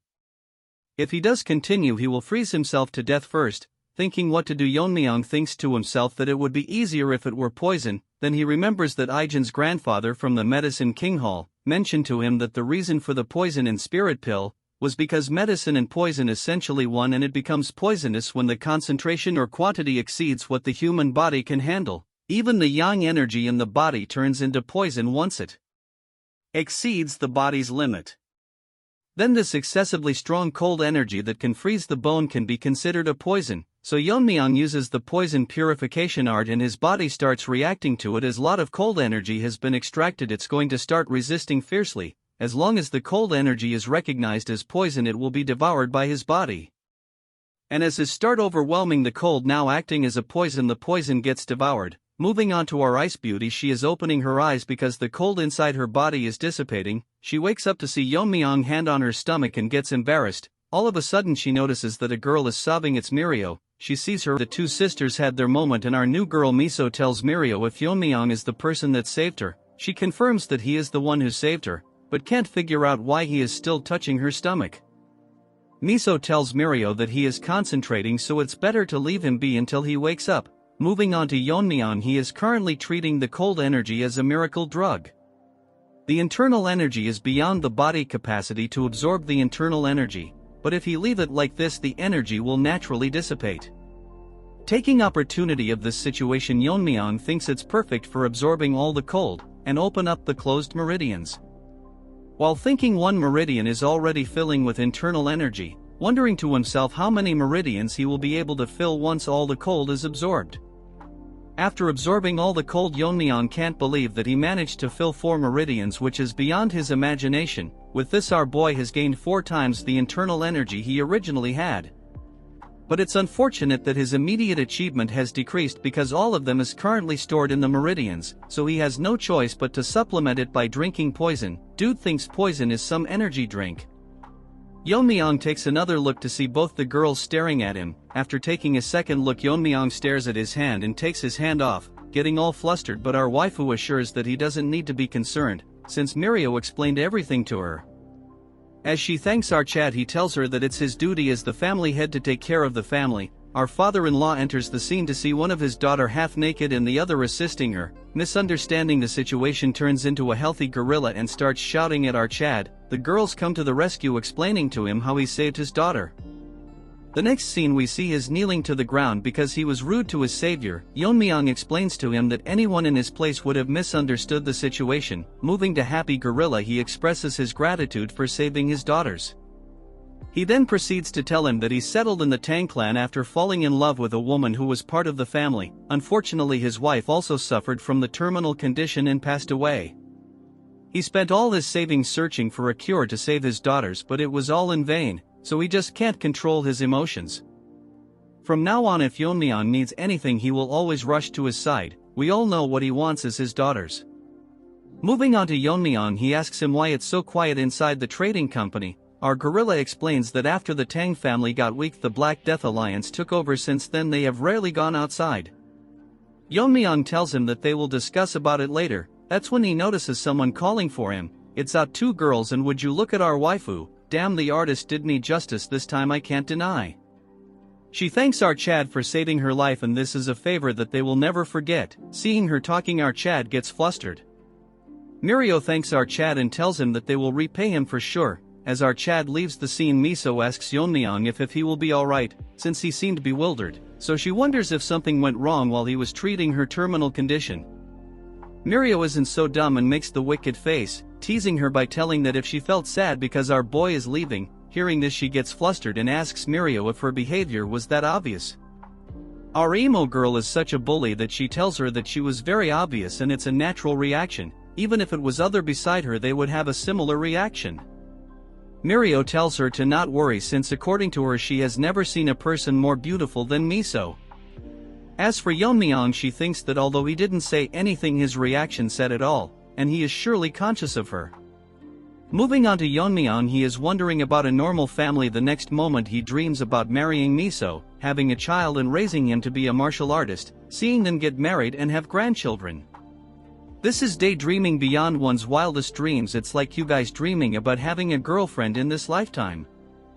Yeon-myeong can't believe that he would be nervous just by looking at someone in this life. While staring at the sky, he wonders that this is probably what it feels like in ordinary life. He wants to visit that place once again, but the problem right now is the Black Death Alliance, although they didn't directly bring down the Tang family like the Demon Lord pervert.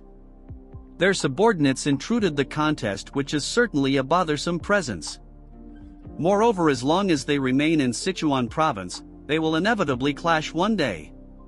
Moving on to the Black Death Alliance territory in Sichuan, we see a servant getting scolded because the Tang family's influence has been rapidly growing. And all this is said by the trash with even trashier bangs. But she cannot do anything as she was warned by the alliance leader. She is extremely angry because the other leader didn't accept her request of attacking the Tang clan family, as the alliance had ordered them to not attack the clan. So it's best for her to stay quiet until his anger subsides. Remembering all this, she gets angry and throws her apple towards the servant. According to the information, both the new head and the family head of the clan has reached the fire real mastery or close to it, yet all the alliance head is doing is watch and wait for the right opportunity. With her current self, she cannot avenge those two twin sword retard that got owned in part 3 or part 4. That's when she realizes that since she cannot move herself, she remembers about what the alliance head ordered, that was to invite the Tang family head in the upcoming Sichuan gathering. So she will take this as an opportunity. Even now, when she closes her eyes, all she hears is Twin Sword's cries for revenge. He probably treated her to an ice cream treat, if you know you know, so unless she eradicates the Tang clan, her anger will not subdue. The servant notices that its master is expelling killing intent because she need a sweet dessert, but since servant is ugly, she burn him to death, eagerly waiting to meet our mega Chad. Unfortunately, we all know how she will be slapped to her death. Deep in the night, in one of the houses of the Tang family, the three useless retards are talking about what to do. Ever since Tang Jihai, Yeon-myeong's mother, took over the head of the family, their positions have further weakened. Both of them are complaining this to the second elder Tang Myeongshin, but he is not sure why they are telling him all this. He blames all of their downfall on the former Poison King Tang Jiak and his son, the white-haired monkey. He points his hands towards the white-haired monkey, making a face full of anger, telling him that it's because of him that couldn't gauge the opponent's strength and kept on making enemies with Yeon-myeong. The white-haired monkey can't do anything but listen, as the elder tells him that the duo of father and son is ruining everything he has built his entire life. The white-haired monkey thinks to himself that the elder is incompetent, that he can't even stand up to the family head. That's because he is not delusional like this brainless monkey. Hearing all the insults, he daydreams of healing his arm and take revenge on Yeon-myeong. I mean, there is a limit to how delusional someone can be. Tang Jiak asks the elder what plan the elder has, since like the other elders it's hard for them to maintain their forces. Hearing this, the elder clenches his hand and tells him that he is aware of their situation. He makes a face full of anger and tells them that it is best for them to leave the family. Moving to another place, a guard is telling Yeon-myeong that they have reached the warehouse where the Tang family stores the extreme and 10 poisons. As for Yeon-myeong, he is thinking in his mind to him and that this place was originally managed by the third elder, but due to his neglect it was transferred to Orchard along with the poison hall. The guards who are guarding the warehouse see Yeon-myeong and greet him, so Yeon-myeong thanks them for their hard work. One of them tells Yeon-myeong that before he goes inside he should take a pill. Seeing it, Yeon-myeong tells him what it is. The guard tells him that this is a poison-repelling pearl, which will block the toxic air inside the warehouse, and just holding it inside his mouth will filter most poison and keep them from invading the body. Yeon-myeong shocks the guard by telling him that he doesn't need it. Our Chad makes an excuse and tells him that since it has to be held in the mouth. Many people, including the third elder, have probably held and sucked on it. The guard tells him that it's cleaned after every use so he can use it. Yeon-myeong tells him that it's not required since he can't get poisoned. The guard is adamant and Yeon-myeong gets very angry since poison is his main source of food. Dude was doing just his job but got a beating instead as Yeon-myeong orders the other guard to open the door for him. Going inside the warehouse, it is maintained very well with everything properly organized.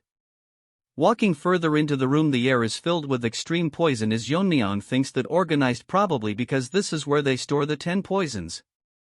Yeon-myeong now knows why they were so worried before letting him in without the pill. If an ordinary person entered without the poison-repelling pill, they would have died instantly.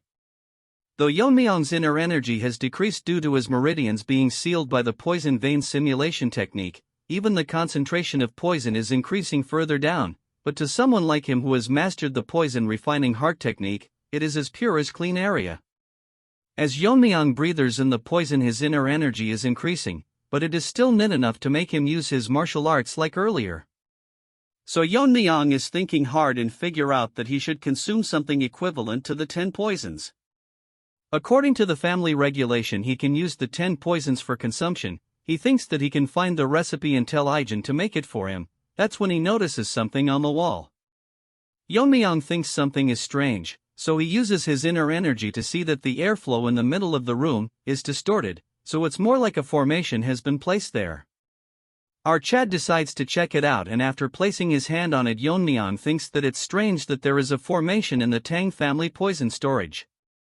The thing is that it doesn't seem to be done by the Jegal family. To confirm his doubts, Yeon-myeong takes out his dagger and infuses it with his inner energy. He makes a strike and splits the formation in half, but he gets shocked to see what behind the formation.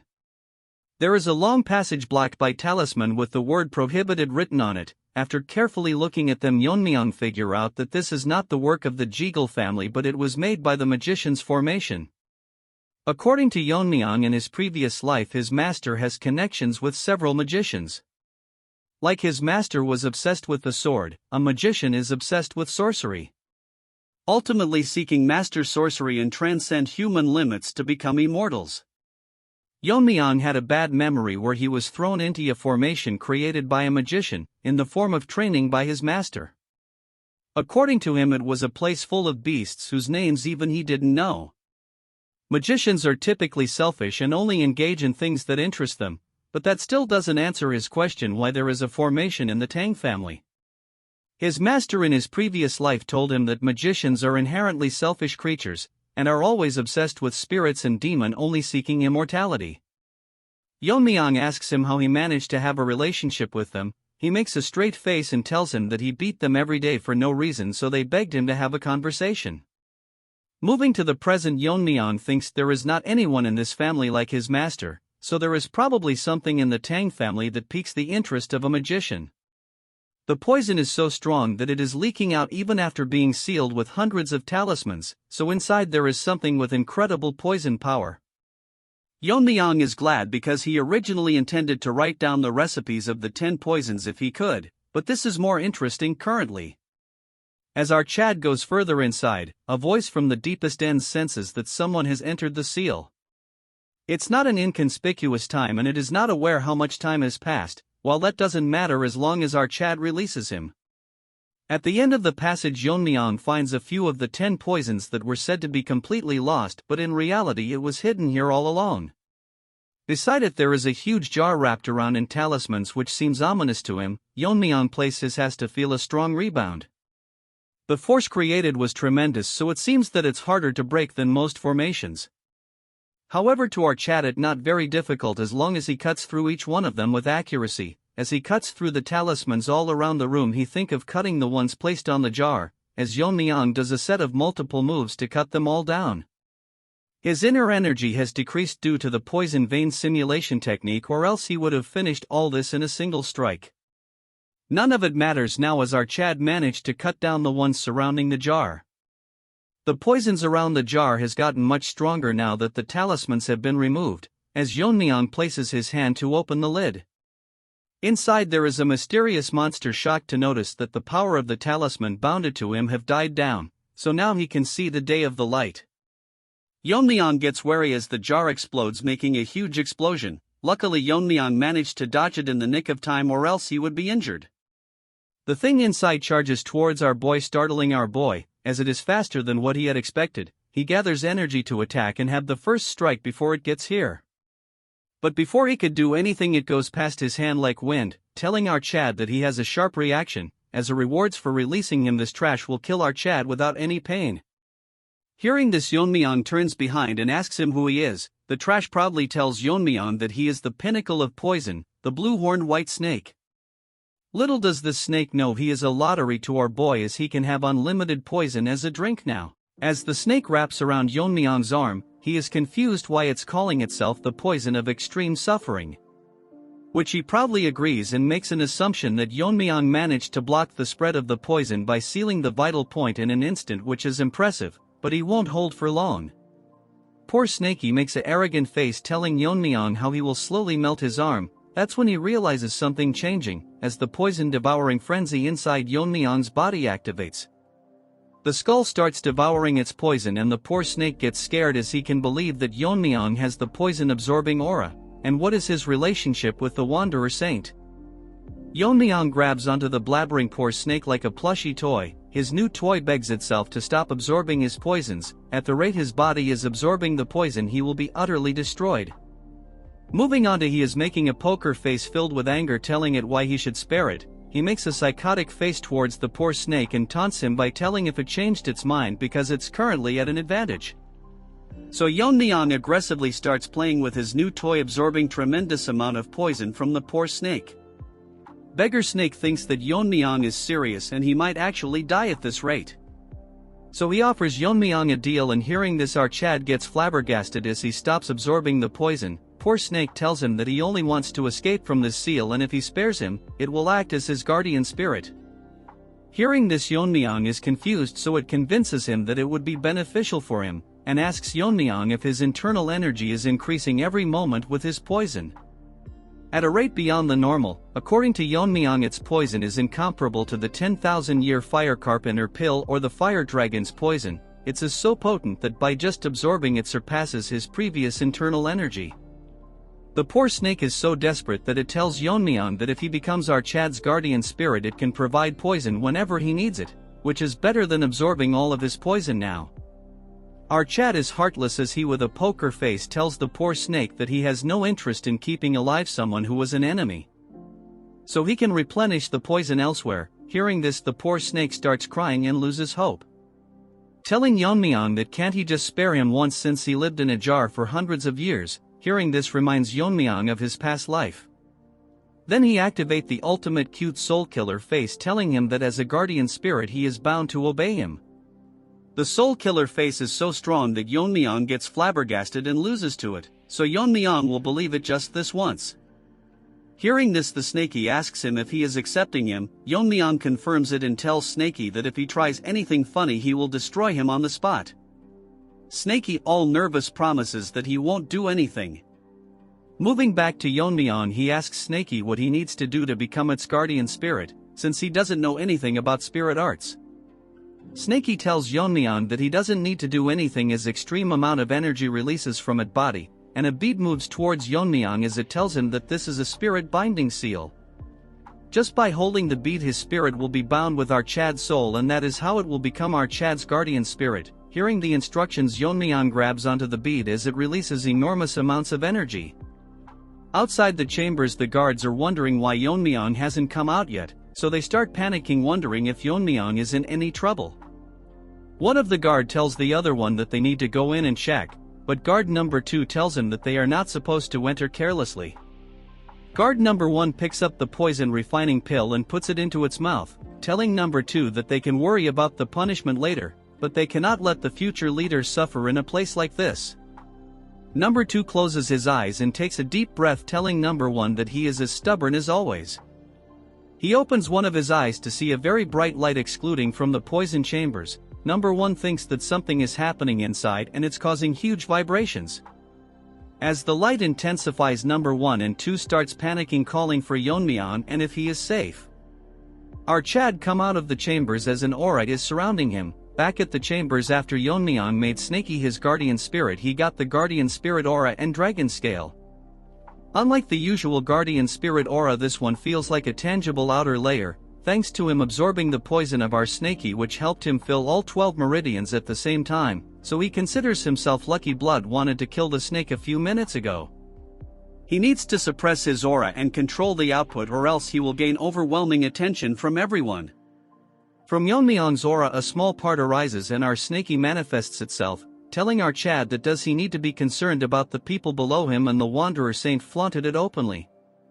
Since Snaky needs some training, Yeon-myeong gives it a hard flick, telling it to not reveal itself recklessly. The autonomous cute Snaky tells our Chad that unless he reveals it himself no one can see him, and with an aura as strong as our Chad there would be no one who would dare to attack him. Yeon-myeong thinks that still it's too eye-catching and he somewhat wants to live a ordinary life this time. Our smart Sneaky asks him that what he meant by this time? And he is speaking as if he died and came back to life. Yeon-myeong doesn't make a reaction and Snaky asks him if there really is a way to do that. Yeon-myeong looks at it and asks him what he means. Snaky tells Yeon-myeong that there is a reason why he is given such power, just like his previous master the Wanderer Saint, and those with power are followed by destiny. Hearing this, Yeon-myeong asks Snaky if he was exploited back then. Hearing this, Snaky starts sweating, telling out Chad that his previous master was even more inflexible than him. The previous trash master worked Snaky to the bone until his dying days, then he summoned an exorcist to seal him in a jar, because he deemed our cute snake too dangerous. Yeon-myeong figured out how all this was connected to the exorcist, and he was a highly ranked spirit. As for Snaky, he is getting angry just thinking about him. Such a strong spirit is wanted by many exorcists, so the ancestor helps seal him. Yeon-myeong thinks if the ancestors is like his master, intimidating exorcists to get the job done. What struck our Chad's mind was that Snaky told him that there is a reason for his existence, and if it's as related to awakening memories of his past life. As he was in his thoughts wondering, a guard brings him back to reality and barges into the room, as Yeon-myeong shoves Snaky into his body as the guard tells him to come out immediately. He informs out Chad that in Sichuan near the main house there is an attack by the evil faction. Moving on to that place, we see Fatso in the entrance exam catching his breath. A huge groups of thugs are mocking them by telling where they are rushing off to. He is not aware why esteemed gentlemen from the Orthodox sect have come here, but this ugly red-haired trash tell them that they should have known that Sichuan is the territory of the Black Death Alliance.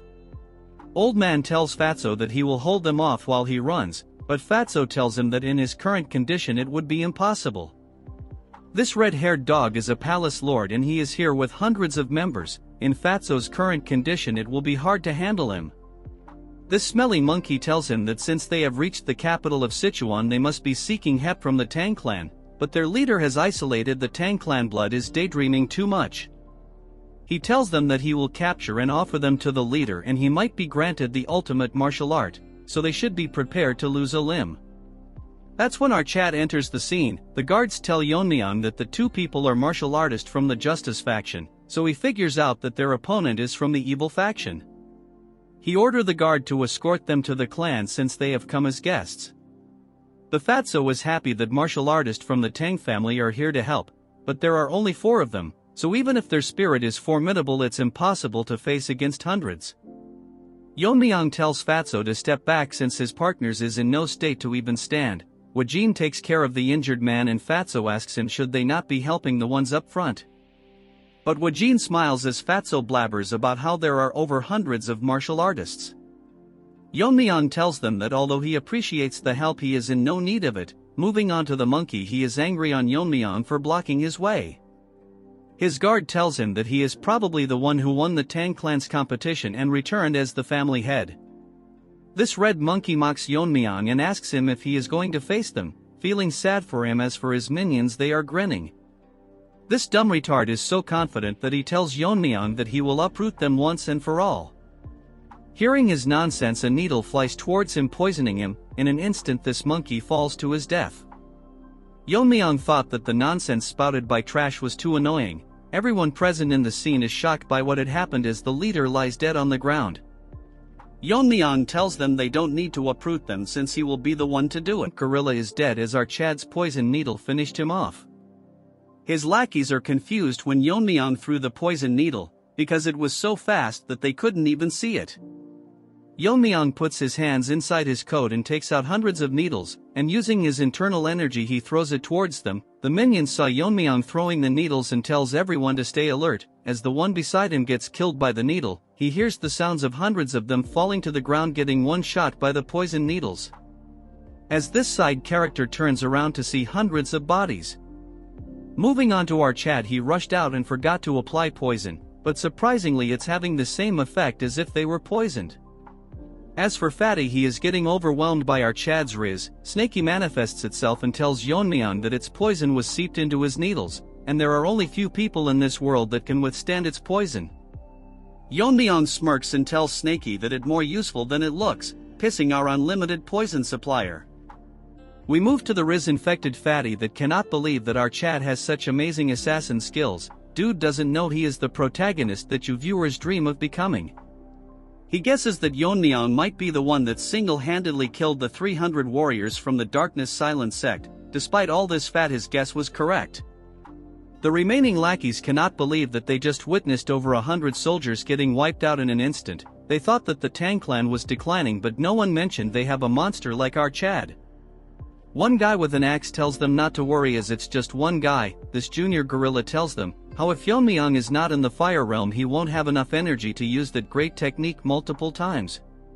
Gorilla wanted screen time, so it charges towards our Chad, landing a heavy attack, telling Yeon-myeong where all his bravado went. Gorilla is the only one talking. Let our Chad cooks, as Yeon-myeong grabs onto his axe and breaks it, like your hearts when girls reject you.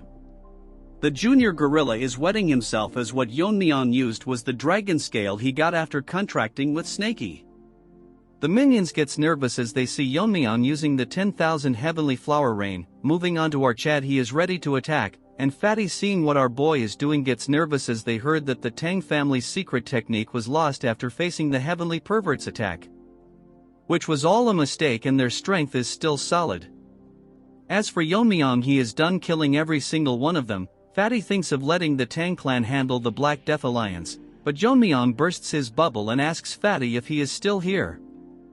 Fatty is so scared that his fat will melt and tells Yeon-myeong that his skills are so impressive that he couldn't look away. Yeon-myeong walks past him and tells him that they will discuss it further at the main house. Fatty takes a second look to see hundreds of side characters dead, and by no means they should make enemies with the Tang family. A few days ago on the outskirts of Sichuan, Fatty was eating with Sabak. He tells him that it's a relief that they didn't encounter any trouble from the unorthodox factions, since he heard that after the Tang clan's downfall Sichuan has been overrun by the unorthodox factions. Surprisingly, it's pretty quiet. We move on to the Gen Z old man, but he is serious for some reason. Fatty is confused why he's so tense all of a sudden.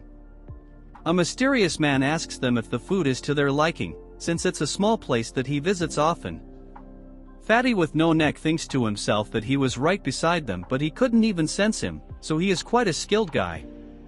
He asks the mysterious man who he is. Sabak tells him that it's the guy from the Yu family, shocking him because this guy is the Black Alliance leader, the crippled lizard. He asks them what brings the Taoists of the joint sect to his Sichuan. Dude thinks he is Gu Chanji from I Am a Fated Villain, but he is just a side character. Our arrogant Fatty is nervous as they came to this remote inn to avoid clashes, but because of their bad luck they came across the Alliance leader. Crippled Lizard asks Sabak if he has any business with the Alliance, since he has reached the Fire Realm. Sending him would mean it's serious. Old Man tells Lizard that he has no business with the Alliance, and asks him if he came alone as he doesn't see any of his subordinates. The crippled Lizard talks as if he the main character, taunting him by telling Old Man if he thinks that he can take him down alone, and if that's what he wants he is willing to spar with him. Sabak gets pissed and tells Lizard that he has lived twice as long as him, but this savage lizard asks him if he is here to pay respect to him.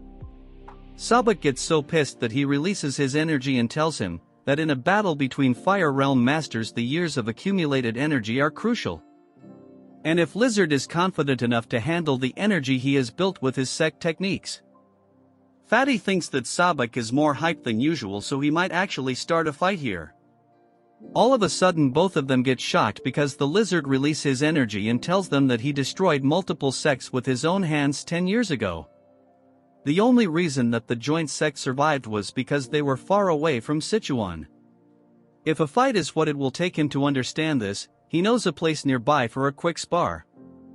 Fatty is smart to tell Sabak to not be impulsive and jump into a fight, but he wants to be a protagonist as well and show the crippled lizard that the martial arts of their sect is the best in the world.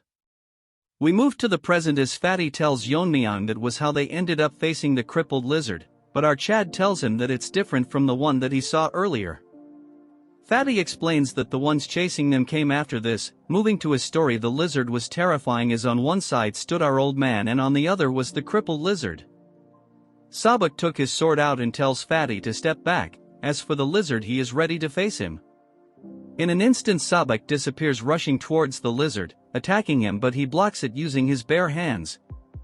Telling this old man that the sword technique is pretty decent, since it's powered by internal energy. Basically, old man uses the resonance of the inner energy to drive out other energies. Fatty can't keep up with their speed and thinks this is what a fight between warriors who have reached the fire realm looks like. As they exchange swords, the crippled lizard managed to stop the old man's sword attack with his bare hands, mocking him by telling him how he bragged about his internal energy, but it's not up to the mark. This dumb old hag gets even more pissed and starts using the ultimate technique of the joint sect, releasing waves of enormous energy. Seeing this, the dumb Fatty thinks Sabak is overwhelming the crippled lizard but notices him smiling. In an instant, with multiple attacks at the same time, he blocks the old man's attacks. Sabak comes back to reality, realizing that the lizard is intentionally blocking all his attacks at the last moment.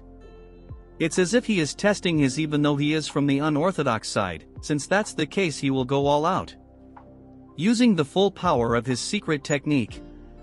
As for the lizard, it managed to figure out his technique. The secret technique lands, it causes a huge explosion as strong as an atomic bomb. Fatty is shocked that Sabak used the secret technique of the clan. The old man gets up, showing our Fatty how he managed to defeat the alliance leader. Dude is literally in a dilemma that he is the protagonist. Fatty tells him that all of it is fine but they should leave soon. That's when the crippled lizard tells them that the technique requires more precision. The martial art is fitting for the joint sect, which is one of the major orthodox factions. He is unharmed and explained that the technique is using the internal energy amplification through intent. So even though it's called the demonic sword technique, it's basically a powerful internal martial art. Moving on to Fatty, he tells Sabak that what he is using is defiantly the sect's secret technique. However, it's not the usual mixed energy. Lizard acts arrogant, telling them why they are surprised, since if one understands the principles it's easy. So it doesn't exclusively have to be a demonic technique. Sabak moves Fatty to the side as the lizard launches a tremendous attack filled with energy, telling them how he will rename the technique to the divine subduing energy. Can't wait for Yeon-myeong to face up. I think our Chad snake is enough for this lizard. Yeon-myeong confirms it from Fatty if the crippled lizard actually used the martial arts of the orthodox faction. Fatty puts his head down and tells our Chad that he adapted the martial art to his preference. Although the energy he gathered was different, the technique was undoubtedly the essence of the demonic sword art. What's surprising is that the power of the copied technique surpassed the original demonic sword technique. If old man didn't use the last bit of his internal energy to block the attack, they would be dead by now. Yeon-myeong is actually impressed because Sabak was definitely in the fire realm, so to comprehend his martial arts in just one duel is impressive. While thinking to himself, Fatty intervenes and tells Yeon-myeong that they have come to the Tang clan for one purpose. So he requests them to cooperate with them in the great martial arts competition of their sect. The Heavenly Demon Cult is a religious and militant group located in Xinjiang. They were once so strong that they could rival all the 9 great sects and other martial faction. After numerous fights in martial arts world, the orthodox faction is still not confident enough to confront them. The main reason behind it is because the entire faction moves at the command of one person, the sect leader.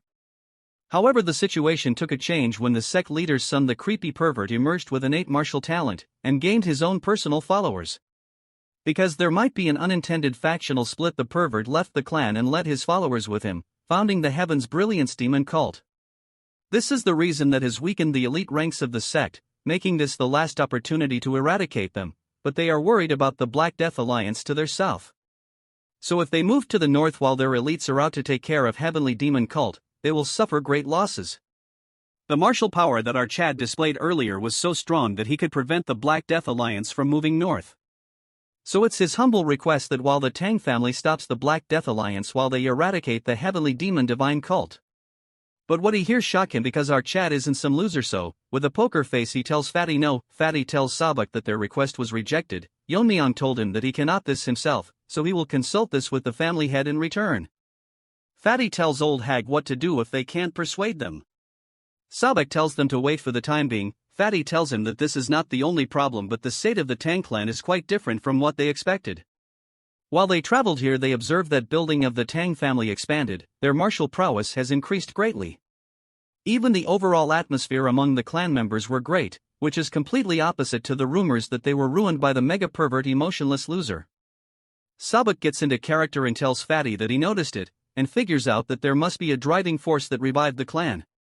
So by any means necessary they must bring the Tang clan to their side. While discussing all this, Yuri and her father are here, these two over-smart delusional martial artist.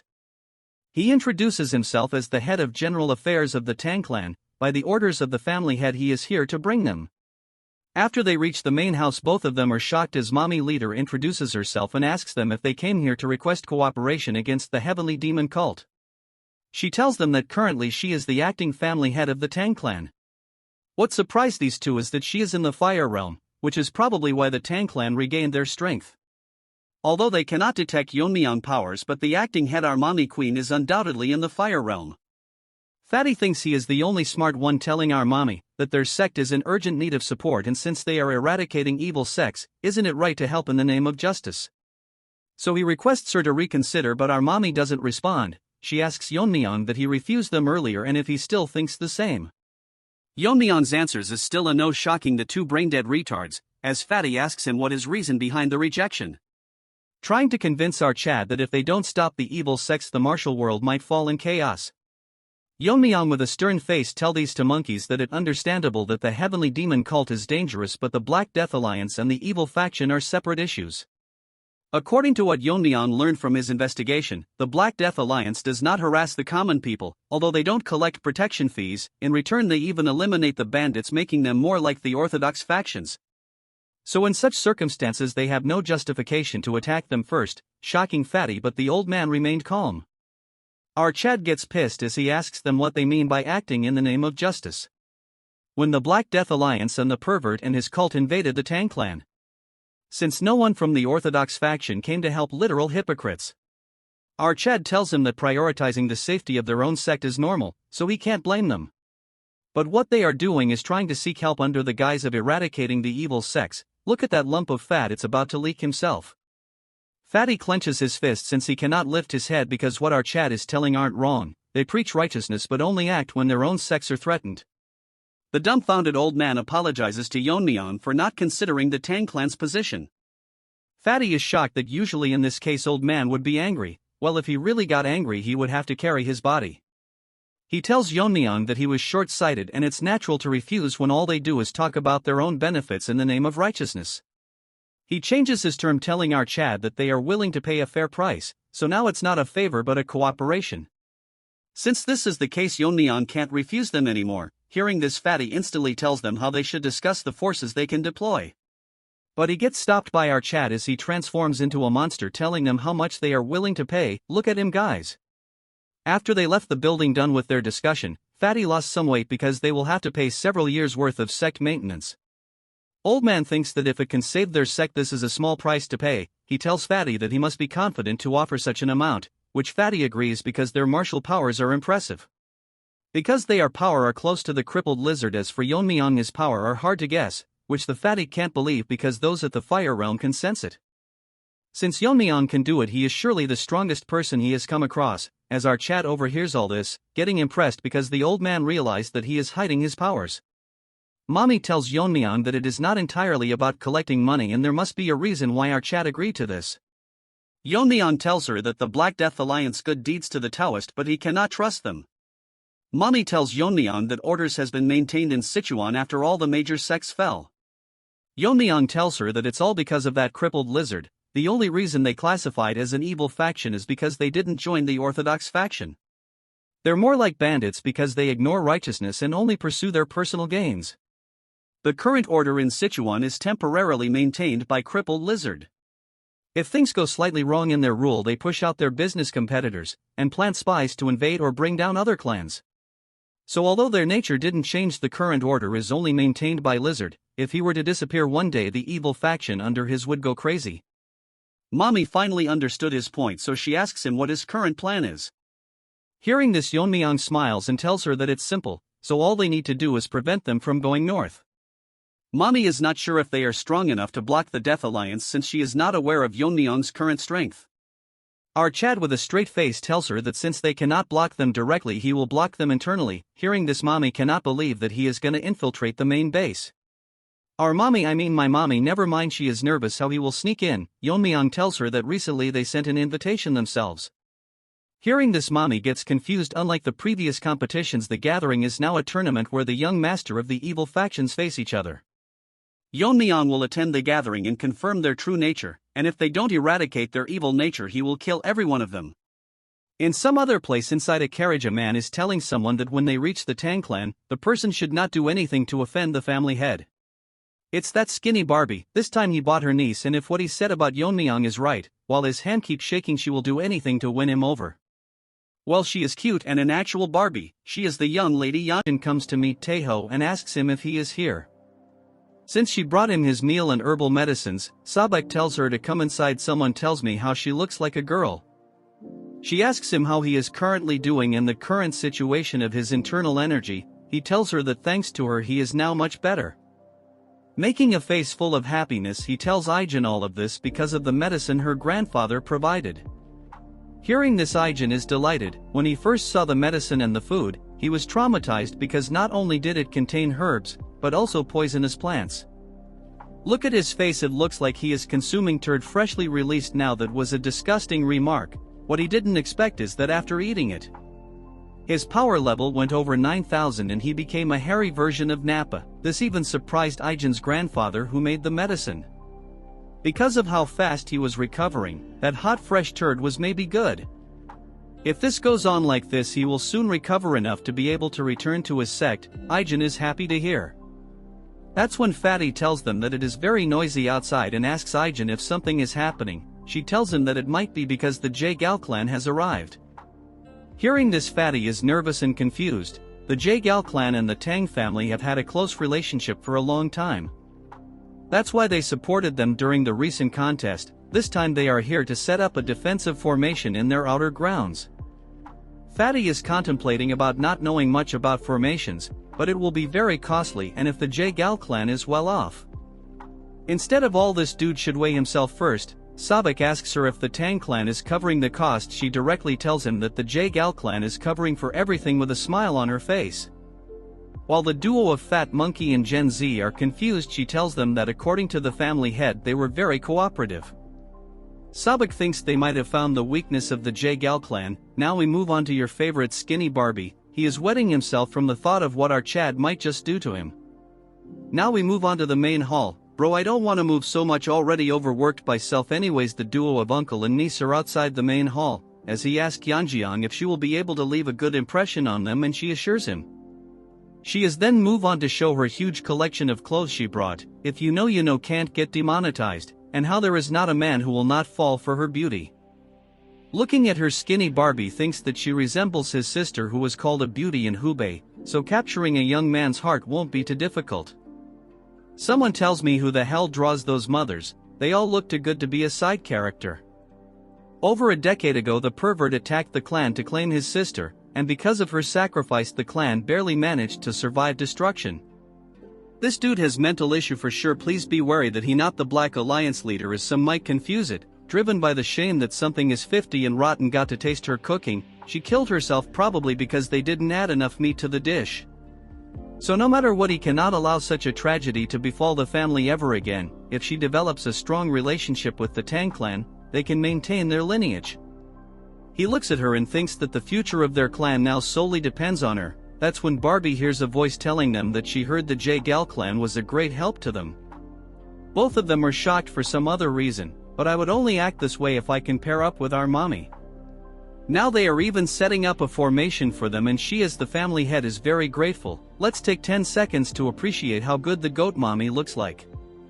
Skinny Barbie figures out that, if she is the family head, then she is most likely our Chad's mother. Like mother like son, they are both blessed with beauty. I care to differ, the real protagonist is the mother, no debate. He was overwhelmed by her presence that he forgot to greet her, so Skinny Barbie introduces himself and apologizes for not being aware of her ascension. But since she is a queen, she gracefully tells him that he was not here when she ascended, which is understandable. She tells him that they had a long journey, so it's sufficient to rest before they should start their work. Hearing this, Barbie in a respectful manner thanks her for their consideration. She asks who the lady beside him is. In a nervous manner he tells her that she is his niece, that he brought to strengthen the bond between the clans.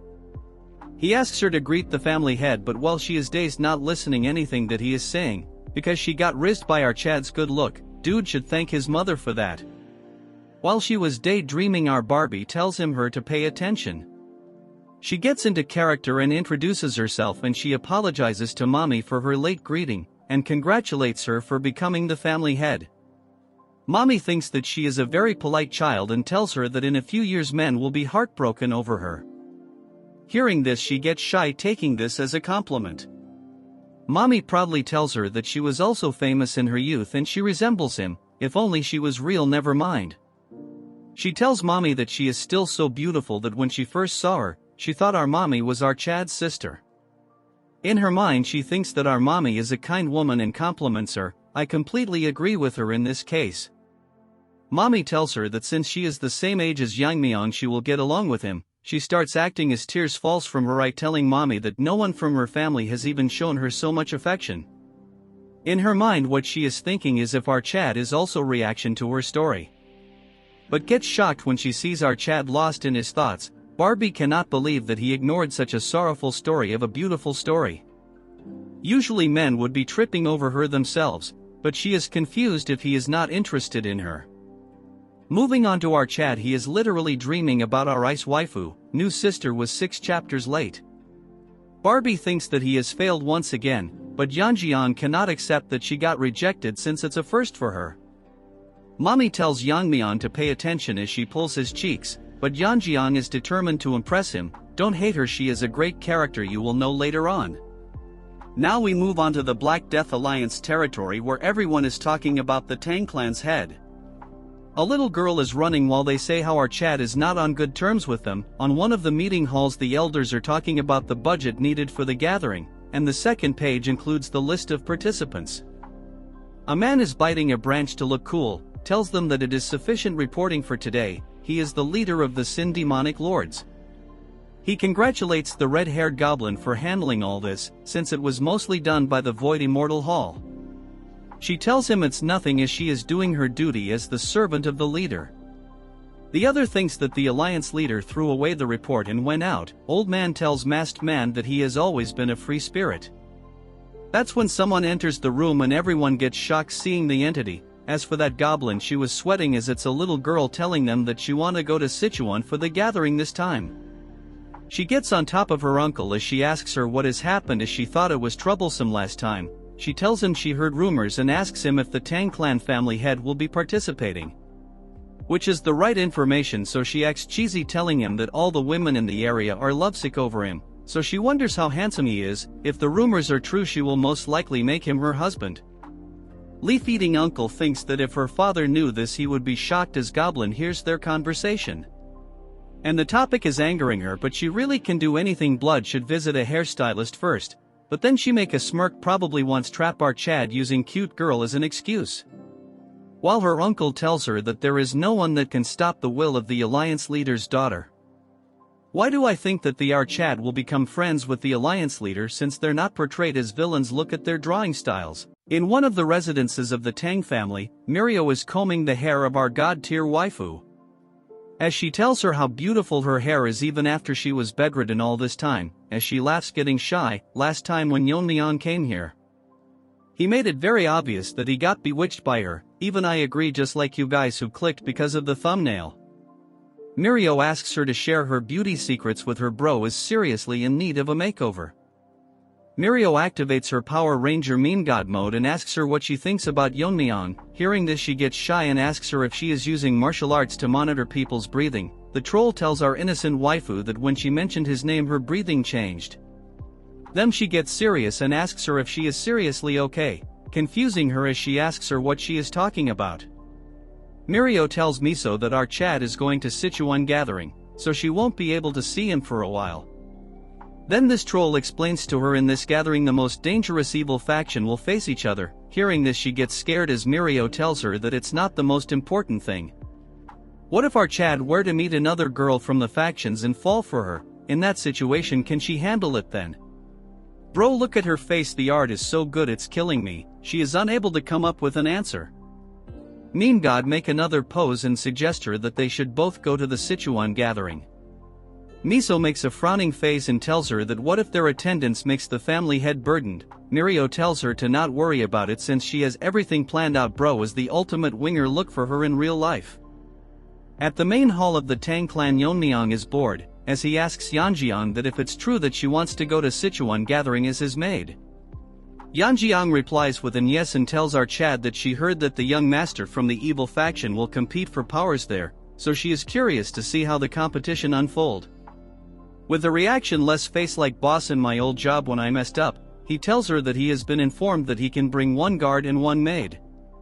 Yeonjiang on her mind thinks that it's not a pleasure trip, instead she will find a way to win over the family head no matter what. That when our girl enters his room as Yeon-myeong make the face of a junior member, he tells them that he sensed them coming and of course it had to be the girls.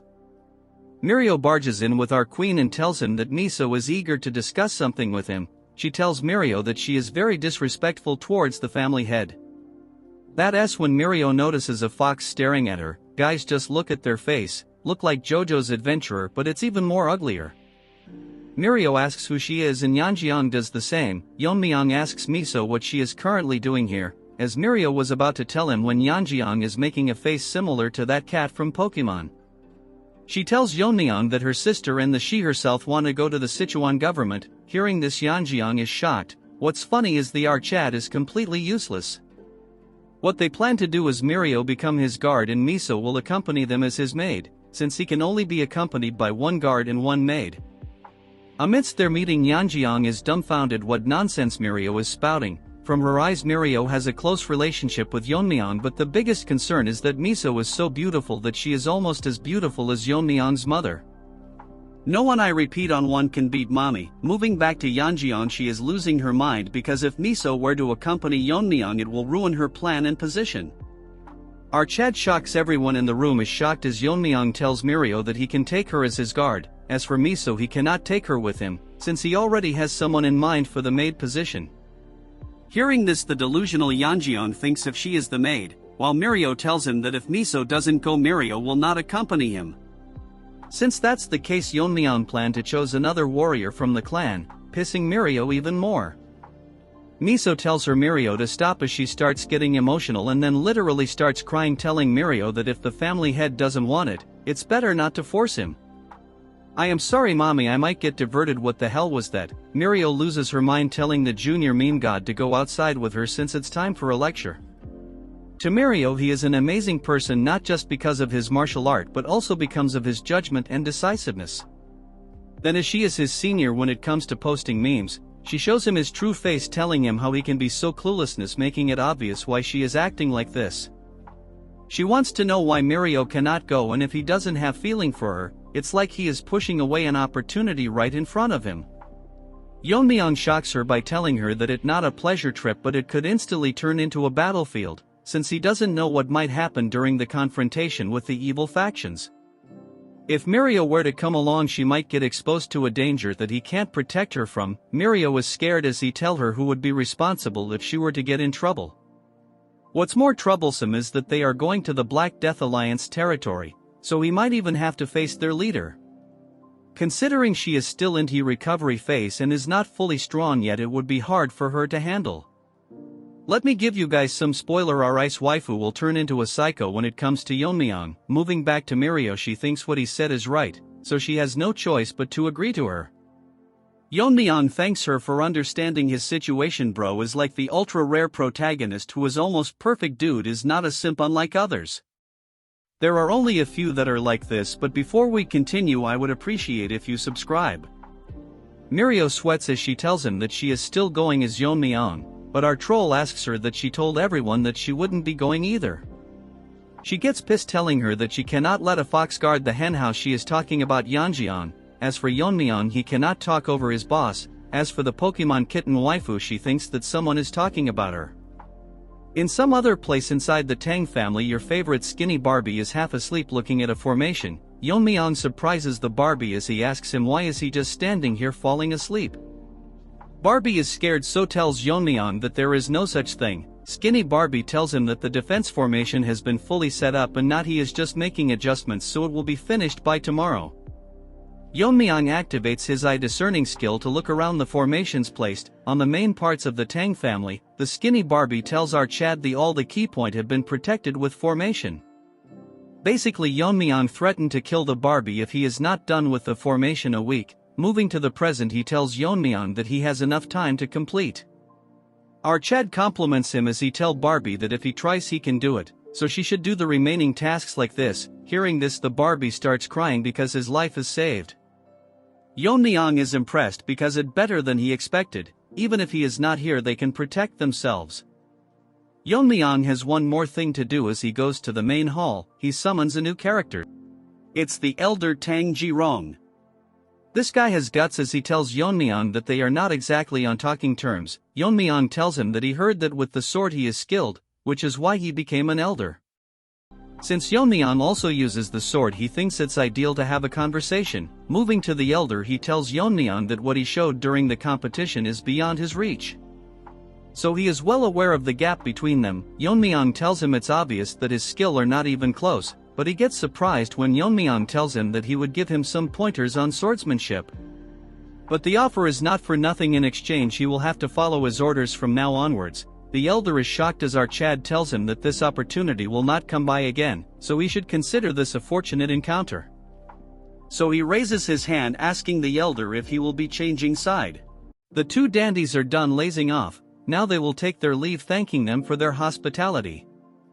Fatty thanks them for joining them in their cause, and on behalf of their sect he extends his gratitude. Sabak also thanks them because all his internal injuries have completely healed, and if the Tang clan ever needs help he will come running back. Mommy is back at the scene, as she is grateful for their words. They are going to send some elders and warriors to aid in their campaign against the demonic sect. They bluntly said all the trash the clan was harboring. Sabak puts out his hand telling her that he will send the payment as soon as they return to their sect. He shake hand with Mommy. I mean my newlywed wife. Old man should keep his hands off.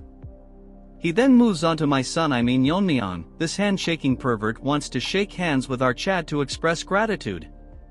Because if it weren't for him they wouldn't have made it out alive. As they shake hand, this was tells our Mega Chad that he possesses martial powers beyond his years. And before long he might surpass him. What nonsense is this ant talking about? Anyways, he gets owned by the overwhelming powers suppressed by our Chad, making him feel like the ant he is. Bro popped his pants. Just look at his face as he starts sweating. Fatty notices a change in his outlook and tells him why his face has turned pale and if he is alright. Since Ant has to stay all strong and whatnot, he tells him that it's because he is reluctant to leave. With a shivering voice he tells Fatty that they should go back to their sect. What he saw was not an illusion, but it's hard to believe that a human can possess such power. It might just be a guess, but Gen Z uncle thinks that the rise of the Tang clan might not be because of the family head but our Chad Yeon-myeong. As they leave, my wife tells everyone that the motto of the clan is that they will repay kindness twofold and grudges tenfolds. This is the rules that the main family values loyalty above all. Since they have agreed to assist the Fatsos' sect, they must face the battle together. And because of the vigor and beauty of my wife they get pumped up. I married her. In this episode's jokes apart, the group of pigs that are still in the clan are having a hard time contemplating the situation they are in. From the look of it, these losers will try to kill Yeon-myeong or cause a problem for the Tang clan. With everything set in place, she wishes them good fortune in their battle.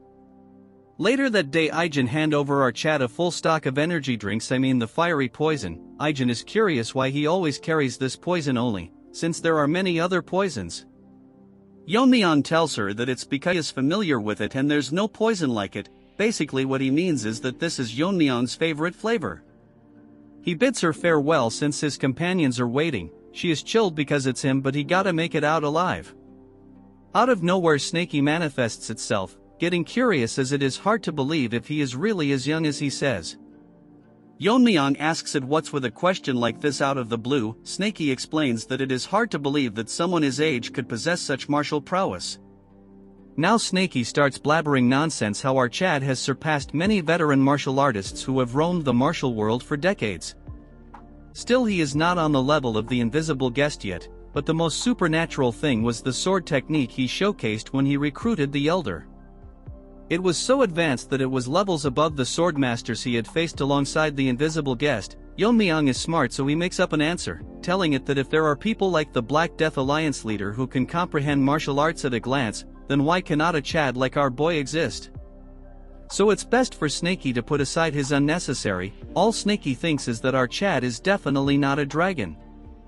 Afterwards he goes to the main hall, where his group of side characters are waiting while Mirio asks Yeon-myeong where he went. Yeon-myeong tells them that he went to Aijin to get some poison, but he is not aware of the third person accompanying them. The masked dude greets our Chad, introducing himself as Jang Gil, and he is here to guide him and ensure he is safe during his journey. Yeon-myeong with a smile on his face tells him that he will be counting on him. That's when my wife enters the scene asking our son Yeon-myeong if he is going to leave now. Seeing her, the side characters get shocked, just like someone seeing their crush. But since our real main character Chill, she tells them it okay, as there is no need to be so formal. She suddenly tells Yeon-myeong that the wind is picking up, so whatever oath Yeon-myeong chooses in life, she will support him, but he shouldn't push himself too hard. Yeon-myeong tell her to not worry since she should be aware whose son he is. Hearing this, my wife gets shy, proudly telling him that he is son of the Poison Phoenix. Well, he is my son from now onwards. She then moves on to the side characters, telling them to stay safe and take good care of the family head. Like some robots in charge, they tell her that they will carry out duties. Hearing this, she bids them farewell. Look at her again, this is for sure going to be my wallpaper artist, definitely did me justice. In the heart of Sichuan Tang, we move on to our squad as Mirio tells Yeon-myeong that it really feels like a festival, but it wasn't like this the last time she came. Hearing this, Yeon-myeong asks her if she has been here before. Mirio proudly tells Yeon-myeong that she came here a few times when her dad was still running the trading company. Mirio gets into her character, telling him how it was a huge company back then. Once the evil factions took over, the business has shrunk a lot. Hearing all this nonsense, Yeon-myeong remembers that her father mentioned it before. Our Chad thinks that if the clan expands, it would be financially smart to have a trading company, since they cannot rely on the elders' embezzled funds and the medical wing's profits forever.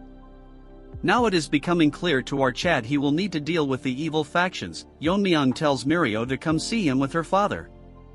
Hearing this, Mirio asks him what is the reason. Our Rizgod tells her that he is planning to help him start running the trading company. Hearing this, Mirio gets extremely happy, telling him that he cannot back out now that he has said it. Later that day, in some place in the town where a dwarf man is chilling by himself, he is actually dressed because today it is going to be another slow day. His dream is to find someone who knows how to appreciate swords. That's when he hears a voice calling for him, it our Chad asking him if the place is open for business since they cannot hear any sounds of hammering. Yeon-myeong, the new Naruto lookalike, tells him that he is here to look at swords. Little man thinks that our Chad has an unusual look about him, so he welcomes him with open arms, telling him that the swords are inside, so he is free to take a look. He showcases his collection, trying his hardest to not brag about how good they are compared to other shops. Mirio asks him why he is in need of a sword. According to Yeon-myeong, it better to carry a weapon even if it is just for show. Yeon-myeong analyzes the sword by tapping on it. The quality of the blade is in excellent condition and even the level of sharpness is impressive. Yeon-myeong tells Shorty that he has a right to boast, shocking him, because he cannot believe that he knows how to evaluate swords. Although the sword lacks beauty, the sharpness make up for it, which is proof that the forging and tempering was done with great precision. Shorty cannot believe that Yeon-myeong analyzed sword just by tapping it and glancing at them a few times. Yeon-myeong tells everyone present to pick one sword that will suit their taste. Hearing this, Shorty gets inside, telling Yeon-myeong to wait right there and not move. After a while, he brings in a huge case and drops it to the table, telling our Chad to open it since it's been a while he has met someone who appreciates swords. Opening the box, Yeon-myeong is shocked because this is the demon-slaying sword. The demon-slaying sword that the blacksmith showcased is shiny enough to reflect the image of Yeon-myeong. As for his sidekick Mirio and Yeonjeong, they are amazed by how extravagant it looks. Yeonjeong is someone who has no expertise when it comes to swords, but even she can tell in a glance how amazing the sword is. The Shorty tells them that the sword was not crafted by him but his master, who was an expert in his work. Unfortunately, he passed away from illness, so he took over and relentlessly worked on the sword and finished it.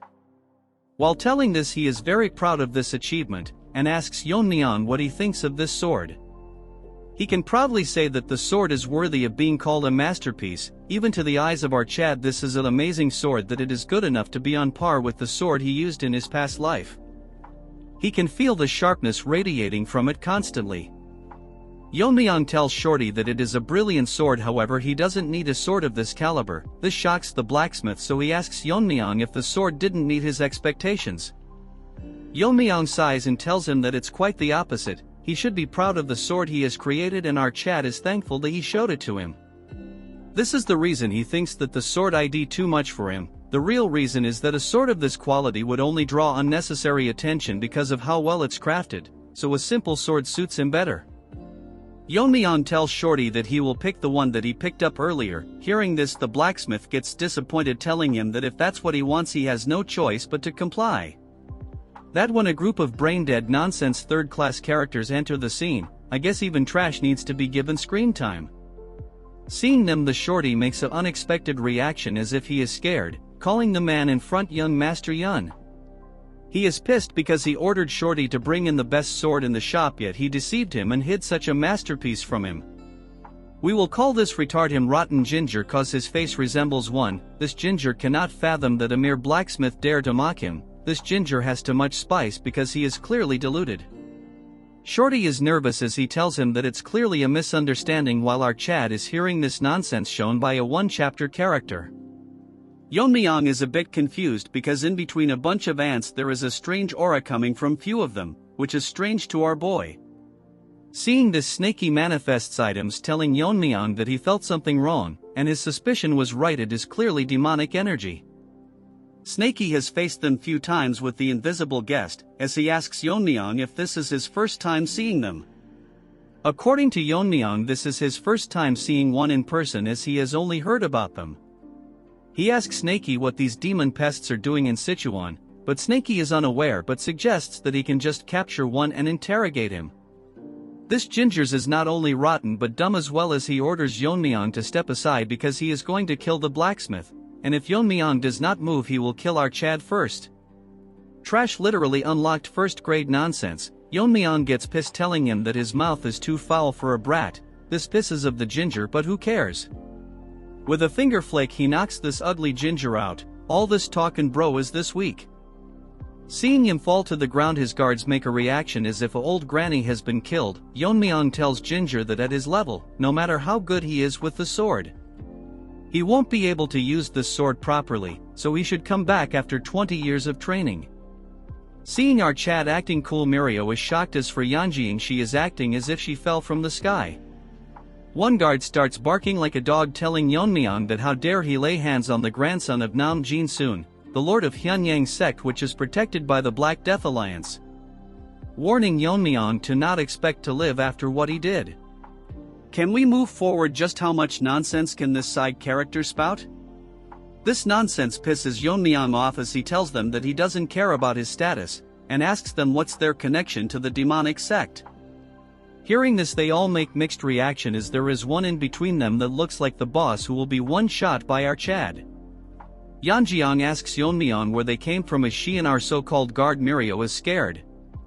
We then move on to the ginger as he looks back nervously. This third-rate copy of Bae in this he is something, as he is angry that Yeon-myeong called their sect with a slur, and if our Chad doesn't value his life. The guards tells this was to stay behind them, but instead their head goes flying around. Seeing them dead, the ginger now loses all its flavor, falling to the ground. Many demonic soldiers pop up from the ground as the leader tells them that from now onward they, the Heavenly Moon Brigade, will be taking care of this ginger. The rest of his previous guards gets killed. The ugly punk is amazed by the fact that Yeon-myeong saw through their concealment that was perfect.